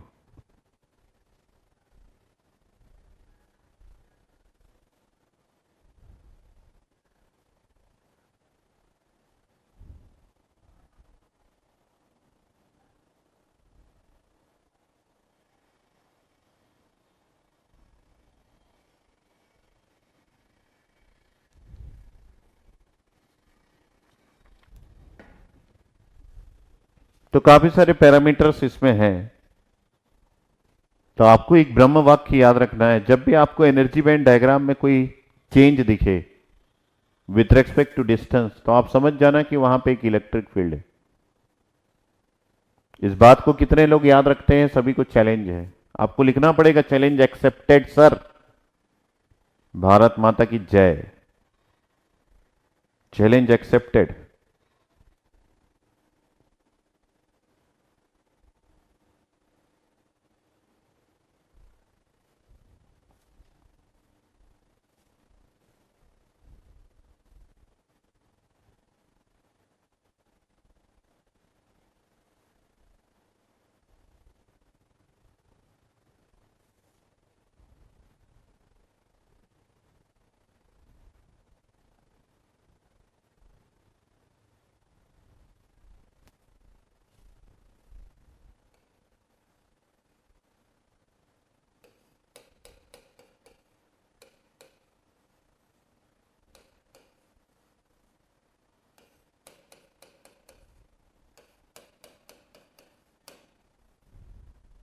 करंट डेंसिटी है ना ये।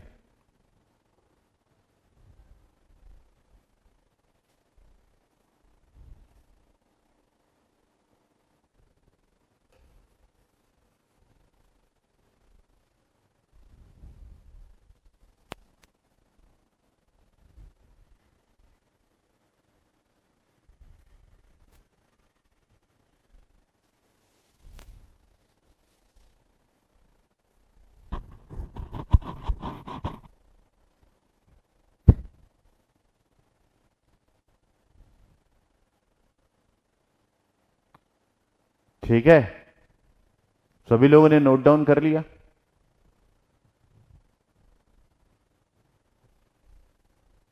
नोट डाउन किया कि नहीं किया?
ठीक है, मैं चेक कर रहा था कहीं पे कोई साइन वाइन का गड़बड़ तो नहीं किया हूं बोल के।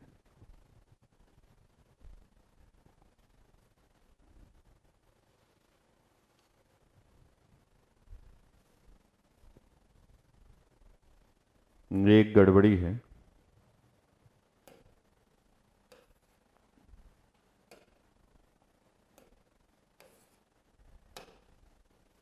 यहां पे इलेक्ट्रिक फील्ड का मैग्नीट्यूड पुटअप करते हैं हम लोग, साइन नहीं पुटअप करते।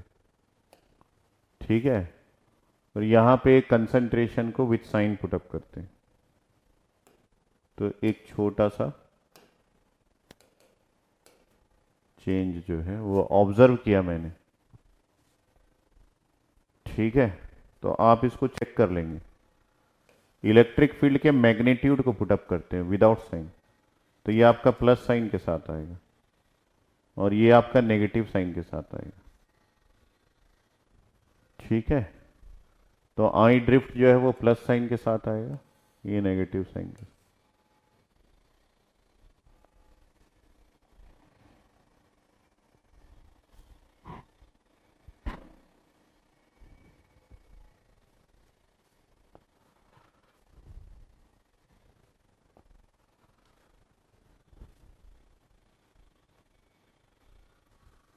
ये सब मैं आपको सेंड कर दूंगा ना, आप आराम से बैठ के चेक करते रहना। वैसे ये जो हम लोगों ने यहां पे समझा है ये कई बार आएगा ड्यूरिंग एनालिसिस।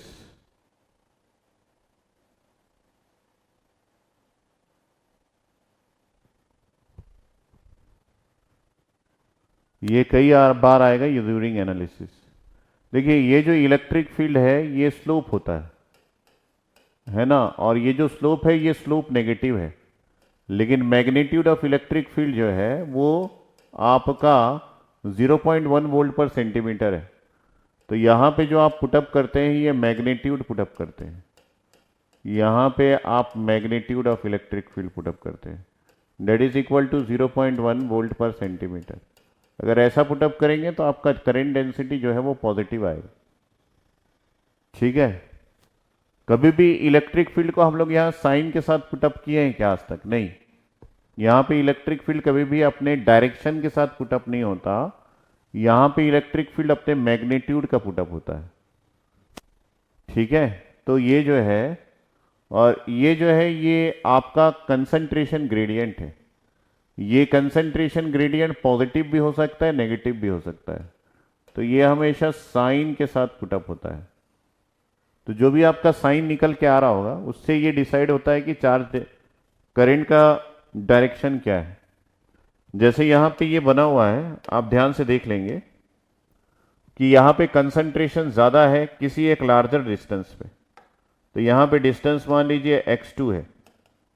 ठीक है, डिस्टेंस मान लीजिए x2 है और आपका स्लोप ऐसा है। इसका मतलब है कि यहां पे इलेक्ट्रॉन्स की डेंसिटी ज्यादा है। यहां पे इलेक्ट्रॉन्स बहुत ज्यादा है, ठीक है ना, और यहां पे आपके पास इलेक्ट्रॉन्स जो है वो कम है।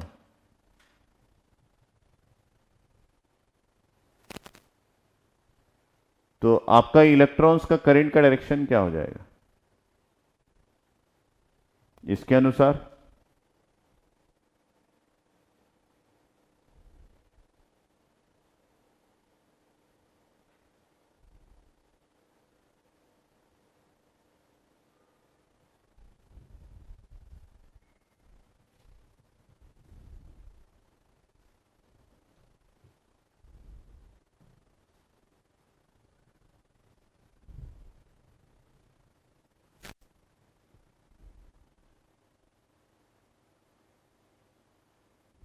है ना, यहां पे थोड़ा सा हम लोग देख लेते हैं अल्फा की वैल्यू क्या है।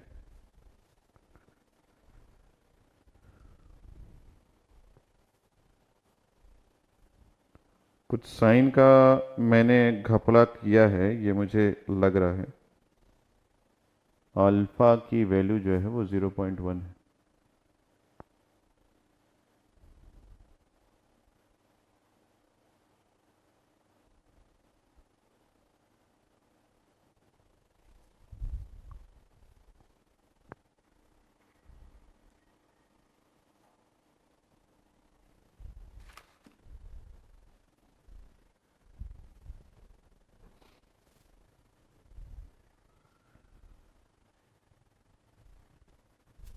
हम्म।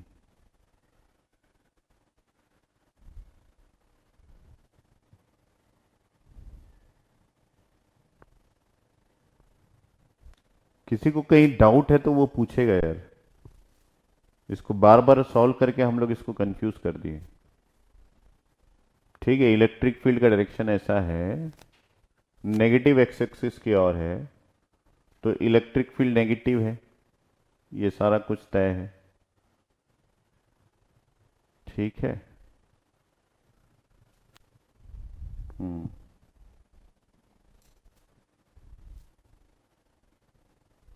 तो यहाँ पे इलेक्ट्रॉन्स का डायरेक्शन ऐसा है, ये आपका डायरेक्शन ऑफ इलेक्ट्रॉन्स है।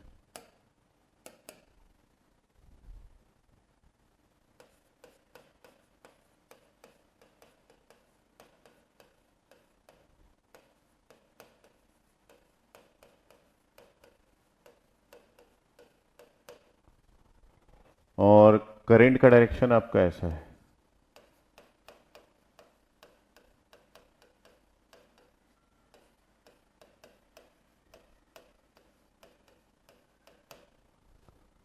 ठीक है, तो ये जो है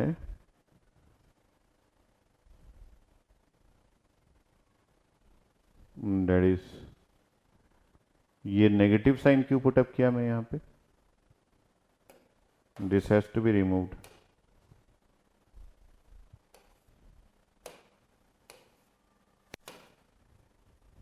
ठीक, ये पहला चीज क्लियर हो गया। दूसरा, अगर इलेक्ट्रिक फील्ड का डायरेक्शन ऐसा है तो करंट का डायरेक्शन हमेशा इलेक्ट्रिक फील्ड के डायरेक्शन में ही होगा। तो अगर आपके इलेक्ट्रिक फील्ड का डायरेक्शन ऐसा है नेगेटिव होने की वजह से, तो इसमें करंट का डायरेक्शन ड्रिफ्ट करंट वो नेगेटिव एक्स एक्सिस की ओर होगा। ठीक है, तो मैं यहां पे लिख देता हूं दिस इज आई ड्रिफ्ट, या फिर आप इसको जे ड्रिफ्ट भी बोल सकते हैं। जिस डायरेक्शन में इलेक्ट्रिक फील्ड होता है उसी डायरेक्शन में आपका करंट होता है। तो जिस डायरेक्शन में इलेक्ट्रिक फील्ड है उसी डायरेक्शन में करंट है, तो ये जो करंट की वैल्यू है ये एक्चुअली में नेगेटिव है। बताते बताते मैं कहीं और ही खो गया, तो ये एक्चुअली नेगेटिव है। ठीक है, क्योंकि इलेक्ट्रिक फील्ड जो है उसकी वैल्यू नेगेटिव है। हो गया करेक्शन, है ना। तो ये आपका पॉजिटिव वैल्यू है और वो नेगेटिव वैल्यू है। तो ड्रिफ्ट करंट जो है ये पॉजिटिव है और डिफ्यूजन करंट जो है ये नेगेटिव है।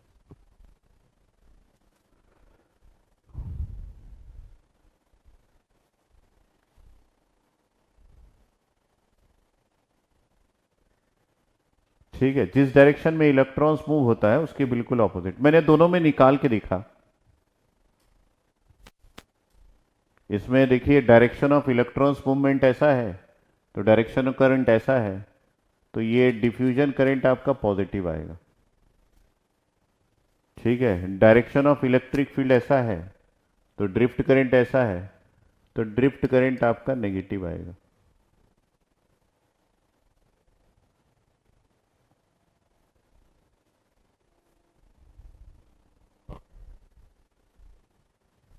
अब किसी को कोई डाउट है तो पूछ लो, क्योंकि मैं ही बनाते बनाते आपको कंफ्यूज कर दिया था, मुझे ऐसा लग रहा है डायरेक्शन में।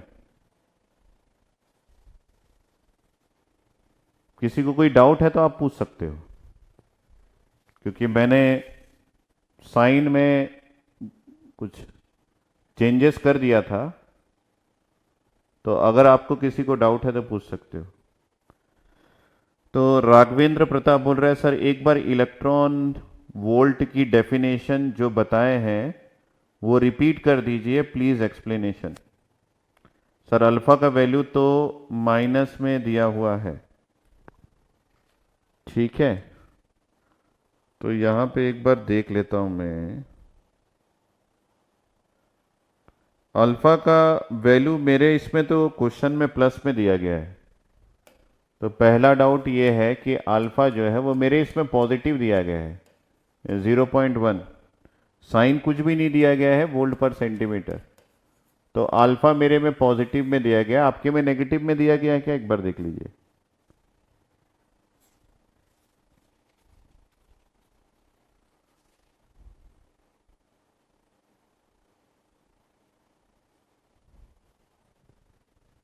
अल्फा पॉजिटिव में है। मैंने वहीं पे गड़बड़ी की थी कि अल्फा की वैल्यू मैंने नेगेटिव लगा दिया था और उसी से सारा कंफ्यूजन चालू हुआ था। ये मैंने थोड़ी देर बाद डिटेक्ट किया।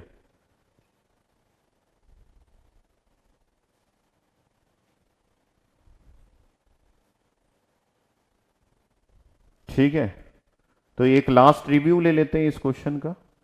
मेरे से एक्चुअली यहां पे गड़बड़ी हो गई थी, मैंने इसका नेगेटिव ले लिया था, इसलिए मुझे किसी ने डाउट पूछा तो मैंने उसको सबसे पहले यही बता दिया, वहीं पे मेरे से गड़बड़ी हुआ था।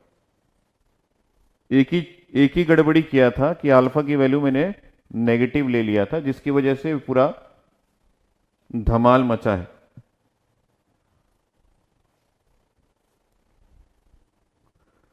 तो क्वेश्चन की समरी ऐसी है, अगर हम लोग इस क्वेश्चन को समराइज कर दें तो क्वेश्चन को समरी सारांश में हम लोग सॉल्व कर लेते हैं। ठीक है, एक्चुअली इस क्वेश्चन की खास बात यह है कि यहां पे इलेक्ट्रिक फील्ड की वैल्यू भी नॉन जीरो है और यहां पे चेंज इन कंसंट्रेशन भी, इसकी भी वैल्यू नॉन जीरो है। और इलेक्ट्रिक फील्ड की वैल्यू नॉन जीरो बताने का उसका तरीका है, उसने एनर्जी बैंड डायग्राम के स्लोप से इलेक्ट्रिक फील्ड को बताया। ध्यान से सुन लेंगे 2 मिनट, अल्फा के कारण ही गड़बड़ी हुआ था। एनर्जी बैंड डायग्राम जो है, एनर्जी बैंड डायग्राम जो इसने बनाया है उसमें उसने एक स्लोप बना दिया है। अगर उसने इसमें एक स्लोप बना दिया है तो ये स्लोप क्या बताता है, यही चीज आपके लिए चैलेंज था। तो जब भी आपको एनर्जी बैंड डायग्राम में कहीं पे भी स्लोप दिखे तो आप समझ जाना कि ये स्लोप जो है वो इलेक्ट्रिक फील्ड के लिए है। इसने डायरेक्टली नहीं बताया कि इलेक्ट्रिक फील्ड यहां पे एग्जिस्ट करता है।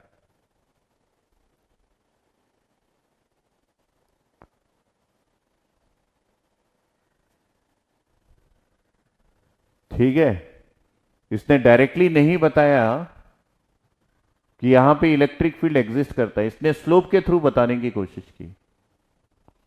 और इलेक्ट्रिक फील्ड जो है, जब भी आपके एनर्जी बैंड डायग्राम में स्लोप आएगा तो आप इस इक्वेशन को यूज कर लेना। ये इक्वेशन ये बताता है कि एनर्जी का स्लोप जो है वो इलेक्ट्रिक फील्ड को रिप्रेजेंट करता है। तो इसने इसके थ्रू बताने की कोशिश की, और ये जो स्लोप है ये एक नेगेटिव स्लोप था। ये स्लोप कैसा था? ये एक नेगेटिव स्लोप है। और अगर ये नेगेटिव स्लोप है तो ये नेगेटिव स्लोप ये बताता है कि डायरेक्शन ऑफ इलेक्ट्रिक फील्ड क्या है। मैं रिपीट कर रहा हूं, डायरेक्शन ऑफ इलेक्ट्रिक फील्ड बताता है। तो नेगेटिव स्लोप होने की वजह से डायरेक्शन ऑफ इलेक्ट्रिक फील्ड हो गया ये टूवर्ड्स नेगेटिव एक्स एक्सिस हो गया। अगर direction of electric field towards negative x axis हो गया तो इसका मतलब है कि ये मुझे करंट के डायरेक्शन के लिए भी बता दिया कि जे ड्रिफ्ट, जो करंट डेंसिटी आपको पूछा गया है, इसकी वैल्यू नेगेटिव आएगी। क्यों नेगेटिव आएगी? क्योंकि जिस डायरेक्शन में इलेक्ट्रिक फील्ड होता है उसी डायरेक्शन में आपका ड्रिफ्ट करंट भी एग्जिस्ट करता है। तो यहां पे इलेक्ट्रिक फील्ड का डायरेक्शन, आप ये सब चीज तो पहले जानते होंगे, डायरेक्शन एंड ड्रिफ्ट करंट का डायरेक्शन दोनों सेम होता है। ड्रिफ्ट करंट डायरेक्शन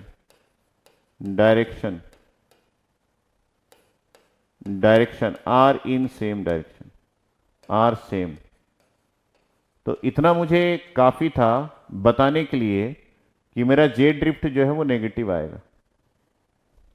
अब दूसरा क्या है, यहां पे एक और कंडीशन भी लगा हुआ है, वो है dn बाई डी एक्स की वैल्यू 0 है।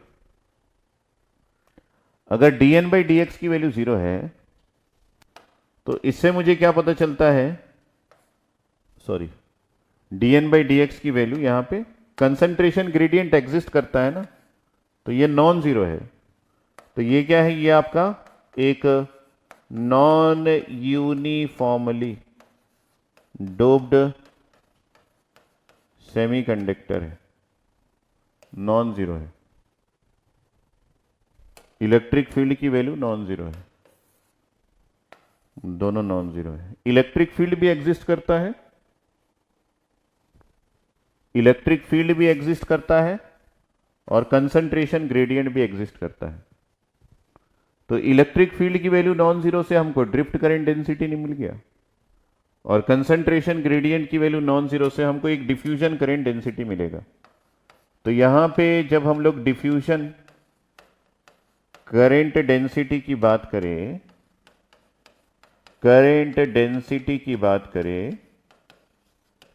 तो ये जो है ये हमको मिल गया जे एन डिफ्यूजन के नाम से। और जे एन डिफ्यूजन जो है वो आपका होगा that is Q D N और D N by D X, जो कि नॉन जीरो वैल्यू है। तो यहां पे इसके लिखने का तरीका कुछ अजीब था कि concentration with respect to x change हो रहा है, तो हमेशा हम उसको लीनियरली चेंज लेते हैं, लेकिन यहां पे इसने एक्सपोनेंशियल चेंज ले लिया था कि concentration with respect to x जो चेंज हो रहा है वो एक्सपोनेंशियली चेंज हो रहा है। और उसके लिए जो भी उसने वैल्यू लिखा था 10 to the power 15 e to the power k alpha x divided by k T, ऐसा कुछ लिखा था।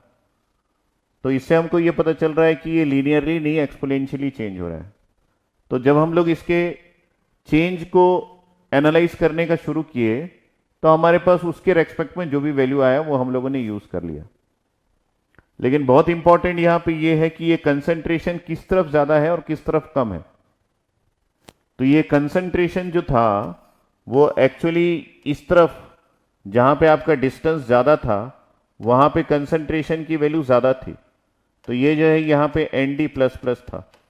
और जहां पे डिस्टेंस कम है x1, वहां पे कंसंट्रेशन जो है वो एन डी माइनस माइनस था या फिर कम था, समझ लो। और ये आपका कंसंट्रेशन है।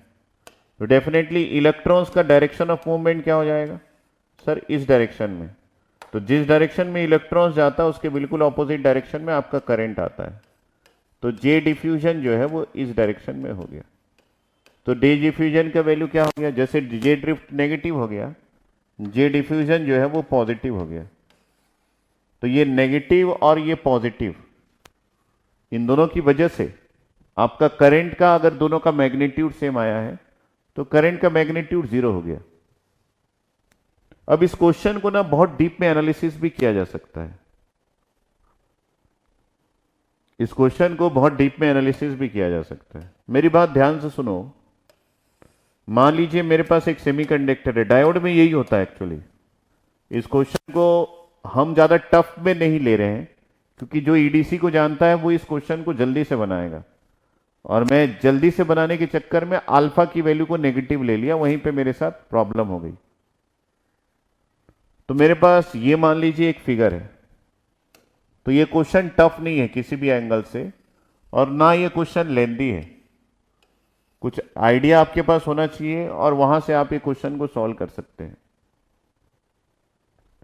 मैं बोल रहा हूं कि मान लीजिए मेरे पास यहां पे कंसंट्रेशन, ध्यान से सुनना, ये एक सेमीकंडक्टर है जो कि इंट्रिंसिक है, और ये सेमीकंडक्टर मान लीजिए सिलिकॉन से बना हुआ है, नॉन यूनिफॉर्मली डोप्ड है। पूरा फिगर समझ लेना, ये सिलिकॉन से बना हुआ है, और यहां पे dN/dx एग्जिस्ट करता है। कई लोगों को ये डाउट आ रहा है कि एक ही क्वेश्चन में ड्रिफ्ट डिफ्यूजन कैसे होता है। मैं आपको बता देता हूं। ये dN/dx की वैल्यू नॉन जीरो है, मतलब ये एक नॉन यूनिफॉर्मली डोप्ड है। नॉन जीरो मैंने लिख दिया तो ये एक नॉन यूनिफॉर्मली डोप्ड है, ठीक है, नॉन यूनिफॉर्मली डोप्ड सेमीकंडक्टर। एक एक पॉइंट को समझना। ये सिलिकॉन से बना हुआ था, मैंने यहां पे कंसंट्रेशन ग्रेडियंट को मेंटेन किया, या फिर नॉन यूनिफॉर्मली डोप्ड सेमीकंडक्टर इसको बनाया। लेकिन जब मैंने डोपिंग की, मैंने ये ध्यान दिया कि मैं यहां पे ज्यादा डोपिंग कर देता हूं राइट साइड में, और यहां पे मैं कम डोपिंग कर देता हूं, ठीक है। लेकिन डिस्टेंस की बात करूं तो यहां पे डिस्टेंस कम रखा हूं, और जैसे जैसे आप इस तरफ बढ़ रहे हैं वैसे वैसे मैं डिस्टेंस को बढ़ा के रखा हूं, ठीक है। कंसंट्रेशन और डिस्टेंस के बीच में रिलेशनशिप है कि डिस्टेंस जीरो से लेके इस तरफ बढ़ रहा है। अब कंसंट्रेशन यहां पे ज्यादा है, तो आप डोनर एटम्स को कैसे ड्रॉ करते हैं? सर डोनर एटम्स तो ऐसा आप ड्रॉ कर सकते हैं एक्चुअली में, ध्यान से सुनना। जब आप डोनर एटम्स को ड्रॉ करते हैं तो डोनर एटम्स जो है वो एक इलेक्ट्रॉन और एक पॉजिटिव आयन से ड्रॉ होता है। कैसे ड्रॉ होता है? डोनर एटम्स एक इलेक्ट्रॉन्स के साथ एक पॉजिटिव आयन जो है वो कंप्लीट डोनर एटम को शो करता है। कितने लोगों को ये बात याद है? ये पॉजिटिव है, ये पॉजिटिव है, ये पॉजिटिव है, और उसके साथ एक इलेक्ट्रॉन्स भी होता है। तो ओवरऑल जो है ये डोनर एटम्स को शो करता है। किसी को याद है क्या? किसी को याद है क्या? ये डोनर एटम्स को शो करता है। और यहां पे हमारे पास कुछ एटम्स और है, और उसके साथ हमारे पास यहां पे इलेक्ट्रॉन्स है, और ये भी डोनर एटम्स को शो कर रहा है। और यहां पे मैंने थोड़ा कम बनाया है, यहां पे मैंने 4 बनाया तो यहां पे मैंने 2 बनाया है। सभी को याद है? Yes sir. तो अब ध्यान दीजिए, ध्यान दीजिए यहां पे। अब ये जो इलेक्ट्रॉन्स है ये इधर से इधर आएंगे। कौन आएंगे? इलेक्ट्रॉन्स। अगर इलेक्ट्रॉन्स इधर से इधर आते हैं तो आप देख सकते हैं कि ये इलेक्ट्रॉन्स जो है वो इस तरफ आ गया, क्योंकि यहां कंसंट्रेशन ज्यादा है ना, नॉन यूनिफॉर्म डोप है। ये इलेक्ट्रॉन्स भी इधर से इधर आ गया। तो अगर ये इलेक्ट्रॉन्स जो है वो इधर से इधर आ गए तो आप देखिए कि ये एरिया पहले न्यूट्रल था। क्यों न्यूट्रल था? क्योंकि यहां पे पॉजिटिव और इलेक्ट्रॉन्स दोनों बराबर थे। इलेक्ट्रॉन्स का चार्ज क्या होता है? पॉजिटिव, नेगेटिव, और पॉजिटिव आयंस की वजह से पॉजिटिव। तो ये जो एरिया है ये पहले न्यूट्रल था। अब यहां पे 2 इलेक्ट्रॉन्स आ गए तो ये एरिया कैसा हो गया? सर ये अब न्यूट्रल नहीं रह गया, ये एरिया जो है अब ये पॉजिटिवली चार्ज हो गया। सॉरी, ये एरिया जो है ये नेगेटिवली चार्ज हो गया, क्योंकि अब 2 इलेक्ट्रॉन्स यहां पे एक्स्ट्रा आ गए, और इलेक्ट्रॉन्स का चार्ज जो है वो नेगेटिव होता है। क्यों आए पूछा गया? क्योंकि सर कंसंट्रेशन डिफरेंस था इसलिए आए। क्योंकि कंसंट्रेशन डिफरेंस था इसलिए आए। इस क्वेश्चन का सारांश मैं बता रहा हूं।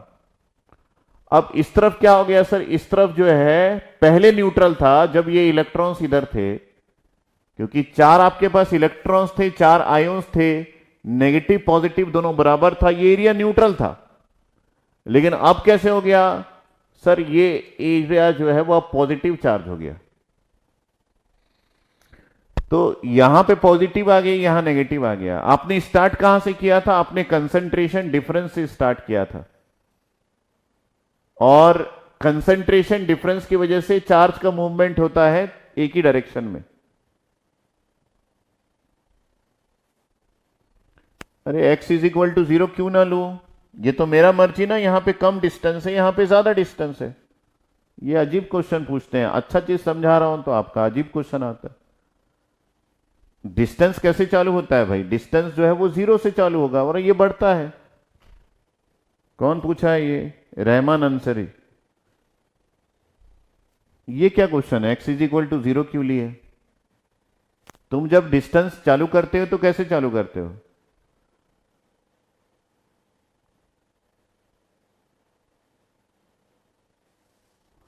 ठीक है, तो अब आप देखिए, ये क्वेश्चन टफ नहीं था एक्चुअली, वो साइन मैंने गलत ले लिया था उसकी वजह से। तो ये जो है ये, अब देखिए कंसंट्रेशन डिफरेंस की वजह से ना यहां पे एक इलेक्ट्रिक फील्ड आ गया, क्योंकि इलेक्ट्रिक फील्ड हमेशा पॉजिटिव चार्ज से नेगेटिव चार्ज की ओर होता है। तो यहां पे एक इलेक्ट्रिक फील्ड आ गया। तो ये जो थर्ड पॉइंट है, थर्ड पॉइंट में आपको ये पता चल जाएगा कि अगर आपने dN/dx लिया है तो यहां पे एक इलेक्ट्रिक फील्ड भी आ जाता है।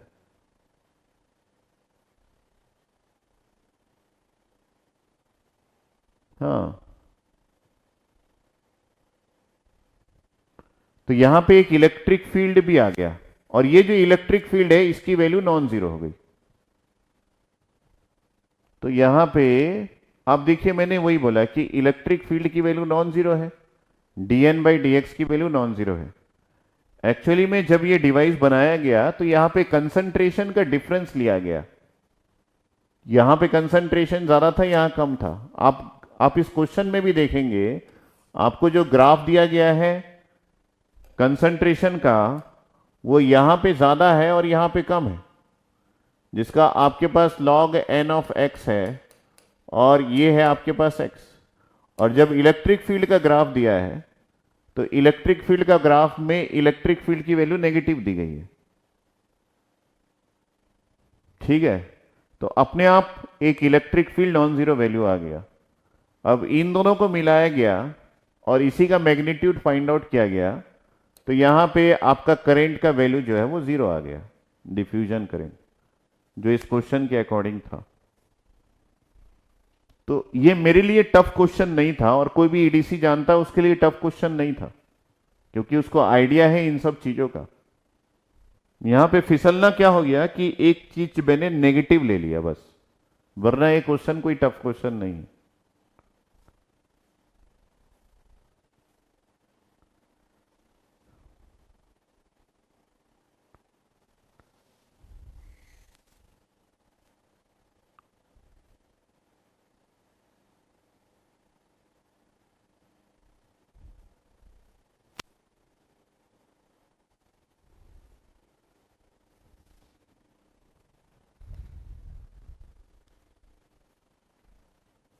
ठीक है, तो I think I have given enough idea.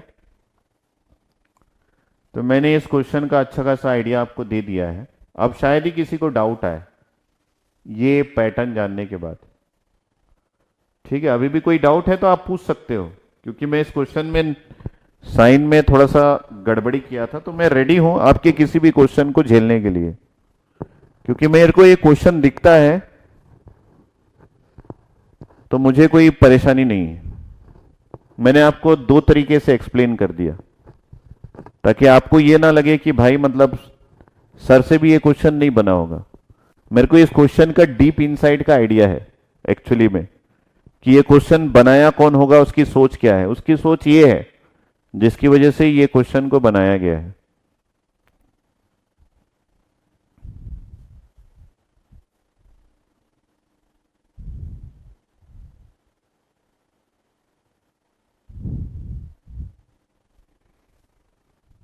ठीक है, तो यहां पे इलेक्ट्रिक फील्ड जो है वो ऐसा दिया गया है। ठीक है, तो ये आपका एनर्जी है in terms of electron volt, और ये आपका डिस्टेंस है इन सेंटीमीटर। कई बार क्या है, ऑन स्क्रीन में अगर क्वेश्चन कहीं पे साइन गड़बड़ी हो गया तो स्टूडेंट ये सोचते हैं कि भाई सर को आइडिया ही नहीं था, सर को आता नहीं। एक्चुअली ये वैसा नहीं है, एक्चुअली ये क्वेश्चन वैसा ही नहीं है। सिर्फ यहां पे मैंने एक छोटी सी गलती कर दी थी, जिसका खामियाजा ये भुगतना पड़ा कि 1 घंटे तक इसको समझना आना पड़ा। नहीं तो आप सोचते कि सर को तो आता ही नहीं।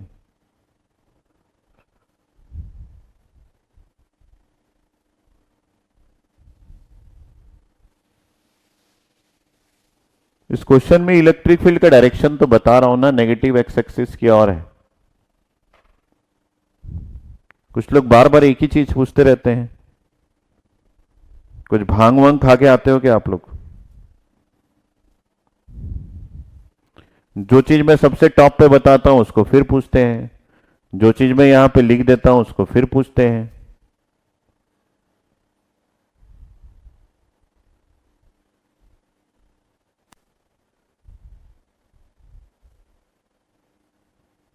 Electric field due to concentration difference की वजह से क्रिएट हुआ है, यहां पे डेवलप हुआ है। कंसंट्रेशन डिफरेंस आपको मैं पहले ही बता देता हूं, आप आगे जाके इस बात को भी पढ़ोगे कि जहां पे भी कंसंट्रेशन डिफरेंस रहता है वहां पे इलेक्ट्रिक फील्ड भी रहता है। इस चीज को ब्रह्म वाक्य की तरह लिख लो। अगर कंसंट्रेशन डिफरेंस एग्जिस्ट करता है,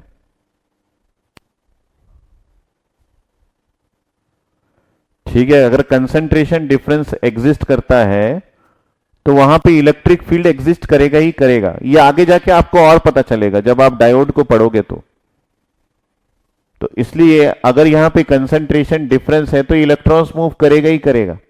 अगर इलेक्ट्रॉन्स मूव करता है तो यहां पे पॉजिटिव बचेगा या नेगेटिव। किसी भी टाइप के सेमीकंडक्टर में आप इसका एनालिसिस कर सकते हो जहां पे आप कंसंट्रेशन डिफरेंस देखना चाहते हो। तो जैसे फॉर एग्जांपल अगर यहां पे dp बाई dx भी कर दोगे तो भी यहां पे इलेक्ट्रिक फील्ड अपने आप आ जाएगा।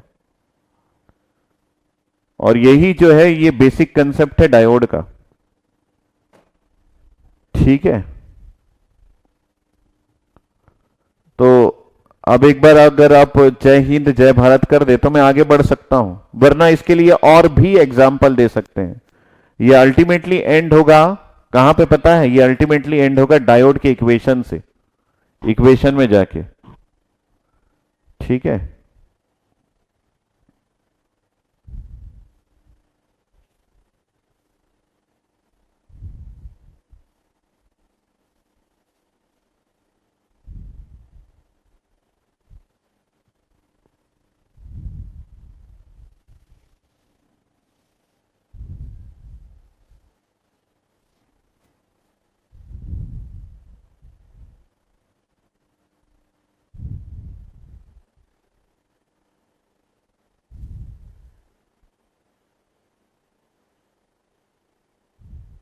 हाँ, डिफ्यूजन है तो ड्रिफ्ट होगा ही।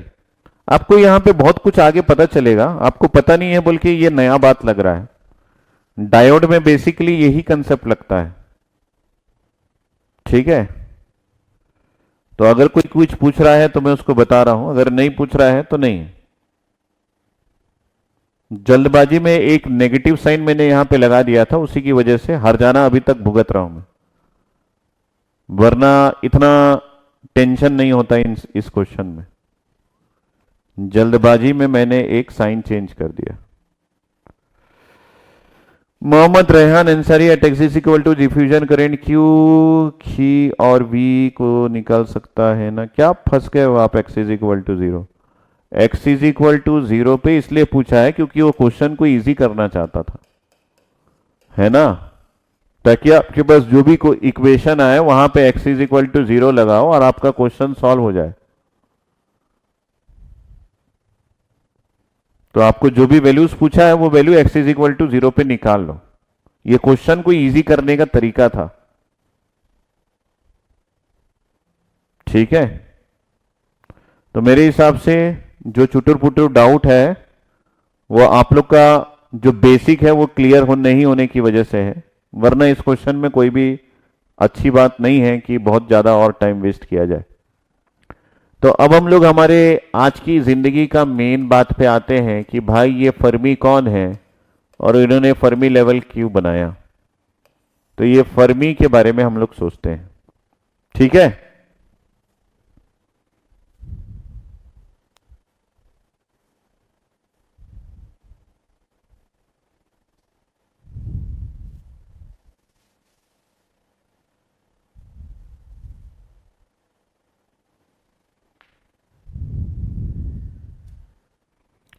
यहां पे एक और एग्जांपल भी ले सकते हो अगर आपको चाहिए तो। मान लीजिए एक डायोड लिए, कई लोग छोटा मोटा डाउट पूछ रहे हैं, और मान लीजिए आप यहां पे dp बाई डी एक्स कर दीजिए, है ना, dp by D x not zero है, मतलब कंसंट्रेशन ग्रेडियंट एग्जिस्ट करता है। तो ये जो है ये आपके पास कुछ एटम्स है जो कि एक्सेप्टर एटम्स है Na, और ये Na कैसा होता है, ये नेगेटिव आयंस के साथ होल्स होता है, और आपने यहां पे प्लस प्लस रखा है। ठीक है, किसी को थोड़ा बहुत डाउट आ रहा है तो हो सकता है क्लियर हो जाए। यहां पे कुछ और एक्सेप्टर एटम्स है जो दो ही है समझ लेते हैं, और ये भी आपके पास नेगेटिव आयंस है। तो एक्सेप्टर एटम्स आपका कैसे बनता है, नेगेटिव आयन के साथ आपके पास होल्स बनता है ऐसा, और ये भी कैसा होगा, नेगेटिव आयंस के साथ होल्स। तो ओवरऑल ये रीजन कैसा है, ये रीजन जो है वो न्यूट्रल है इनिशियली, तो Na प्लस प्लस इधर भी है, और ये रीजन भी न्यूट्रल है, लेकिन कंसंट्रेशन डिफरेंस हो गया, मतलब dp बाई डी एक्स की वैल्यू नॉन जीरो हो गई। अगर कंसंट्रेशन डिफरेंस हो गया तो ये होल्स कहां जाएंगे, सर ये होल्स तो यहां से यहां चले जाएंगे ना, यस, ये होल्स भी यहां से यहां चले जाएंगे, यस। अगर ये होल्स ऐसे चले जाते हैं तो इस एरिया का चार्ज क्या हो जाएगा, सर इस एरिया का ओवरऑल चार्ज पॉजिटिव हो जाएगा, और इस एरिया का ओवरऑल चार्ज क्या हो जाएगा, सर इस एरिया का ओवरऑल चार्ज नेगेटिव हो जाएगा। सॉरी, ध्यान कहाँ है मेरा पता नहीं, इस एरिया का ओवरऑल चार्ज जो है वो नेगेटिव हो जाएगा, और यहां पे होल्स ज्यादा आने की वजह से इस एरिया का ओवरऑल चार्ज जो है वो पॉजिटिव हो जाएगा। क्योंकि ये सब कौन है, ये सब जो एक्स्ट्रा आए हैं यहां पे होल्स है, कितने आए हैं, दो आए हैं, तो होल्स का चार्ज क्या होता है, पॉजिटिव। यहां पे ये जो है ये दोनों कौन है, ये नेगेटिव, तो ये नेगेटिव है ये पॉजिटिव है, तो इस कंडीशन में यहां पे फिर से एक इलेक्ट्रिक फील्ड आ जाएगा, और वो इलेक्ट्रिक फील्ड का डायरेक्शन क्या होगा, पॉजिटिव से नेगेटिव। तो इसका मतलब है अगर आप dp by D x non zero करते हैं तो आपको यहां पे इलेक्ट्रिक फील्ड भी मिल जाएगा, और वो इलेक्ट्रिक फील्ड की वैल्यू भी नॉन जीरो हो जाएगी। तो कैसा भी करके आप बना सकते हैं, आपको अगर कंसेप्ट समझ में आ गया तो क्वेश्चन आप खुद ही क्रिएट कर सकते हैं।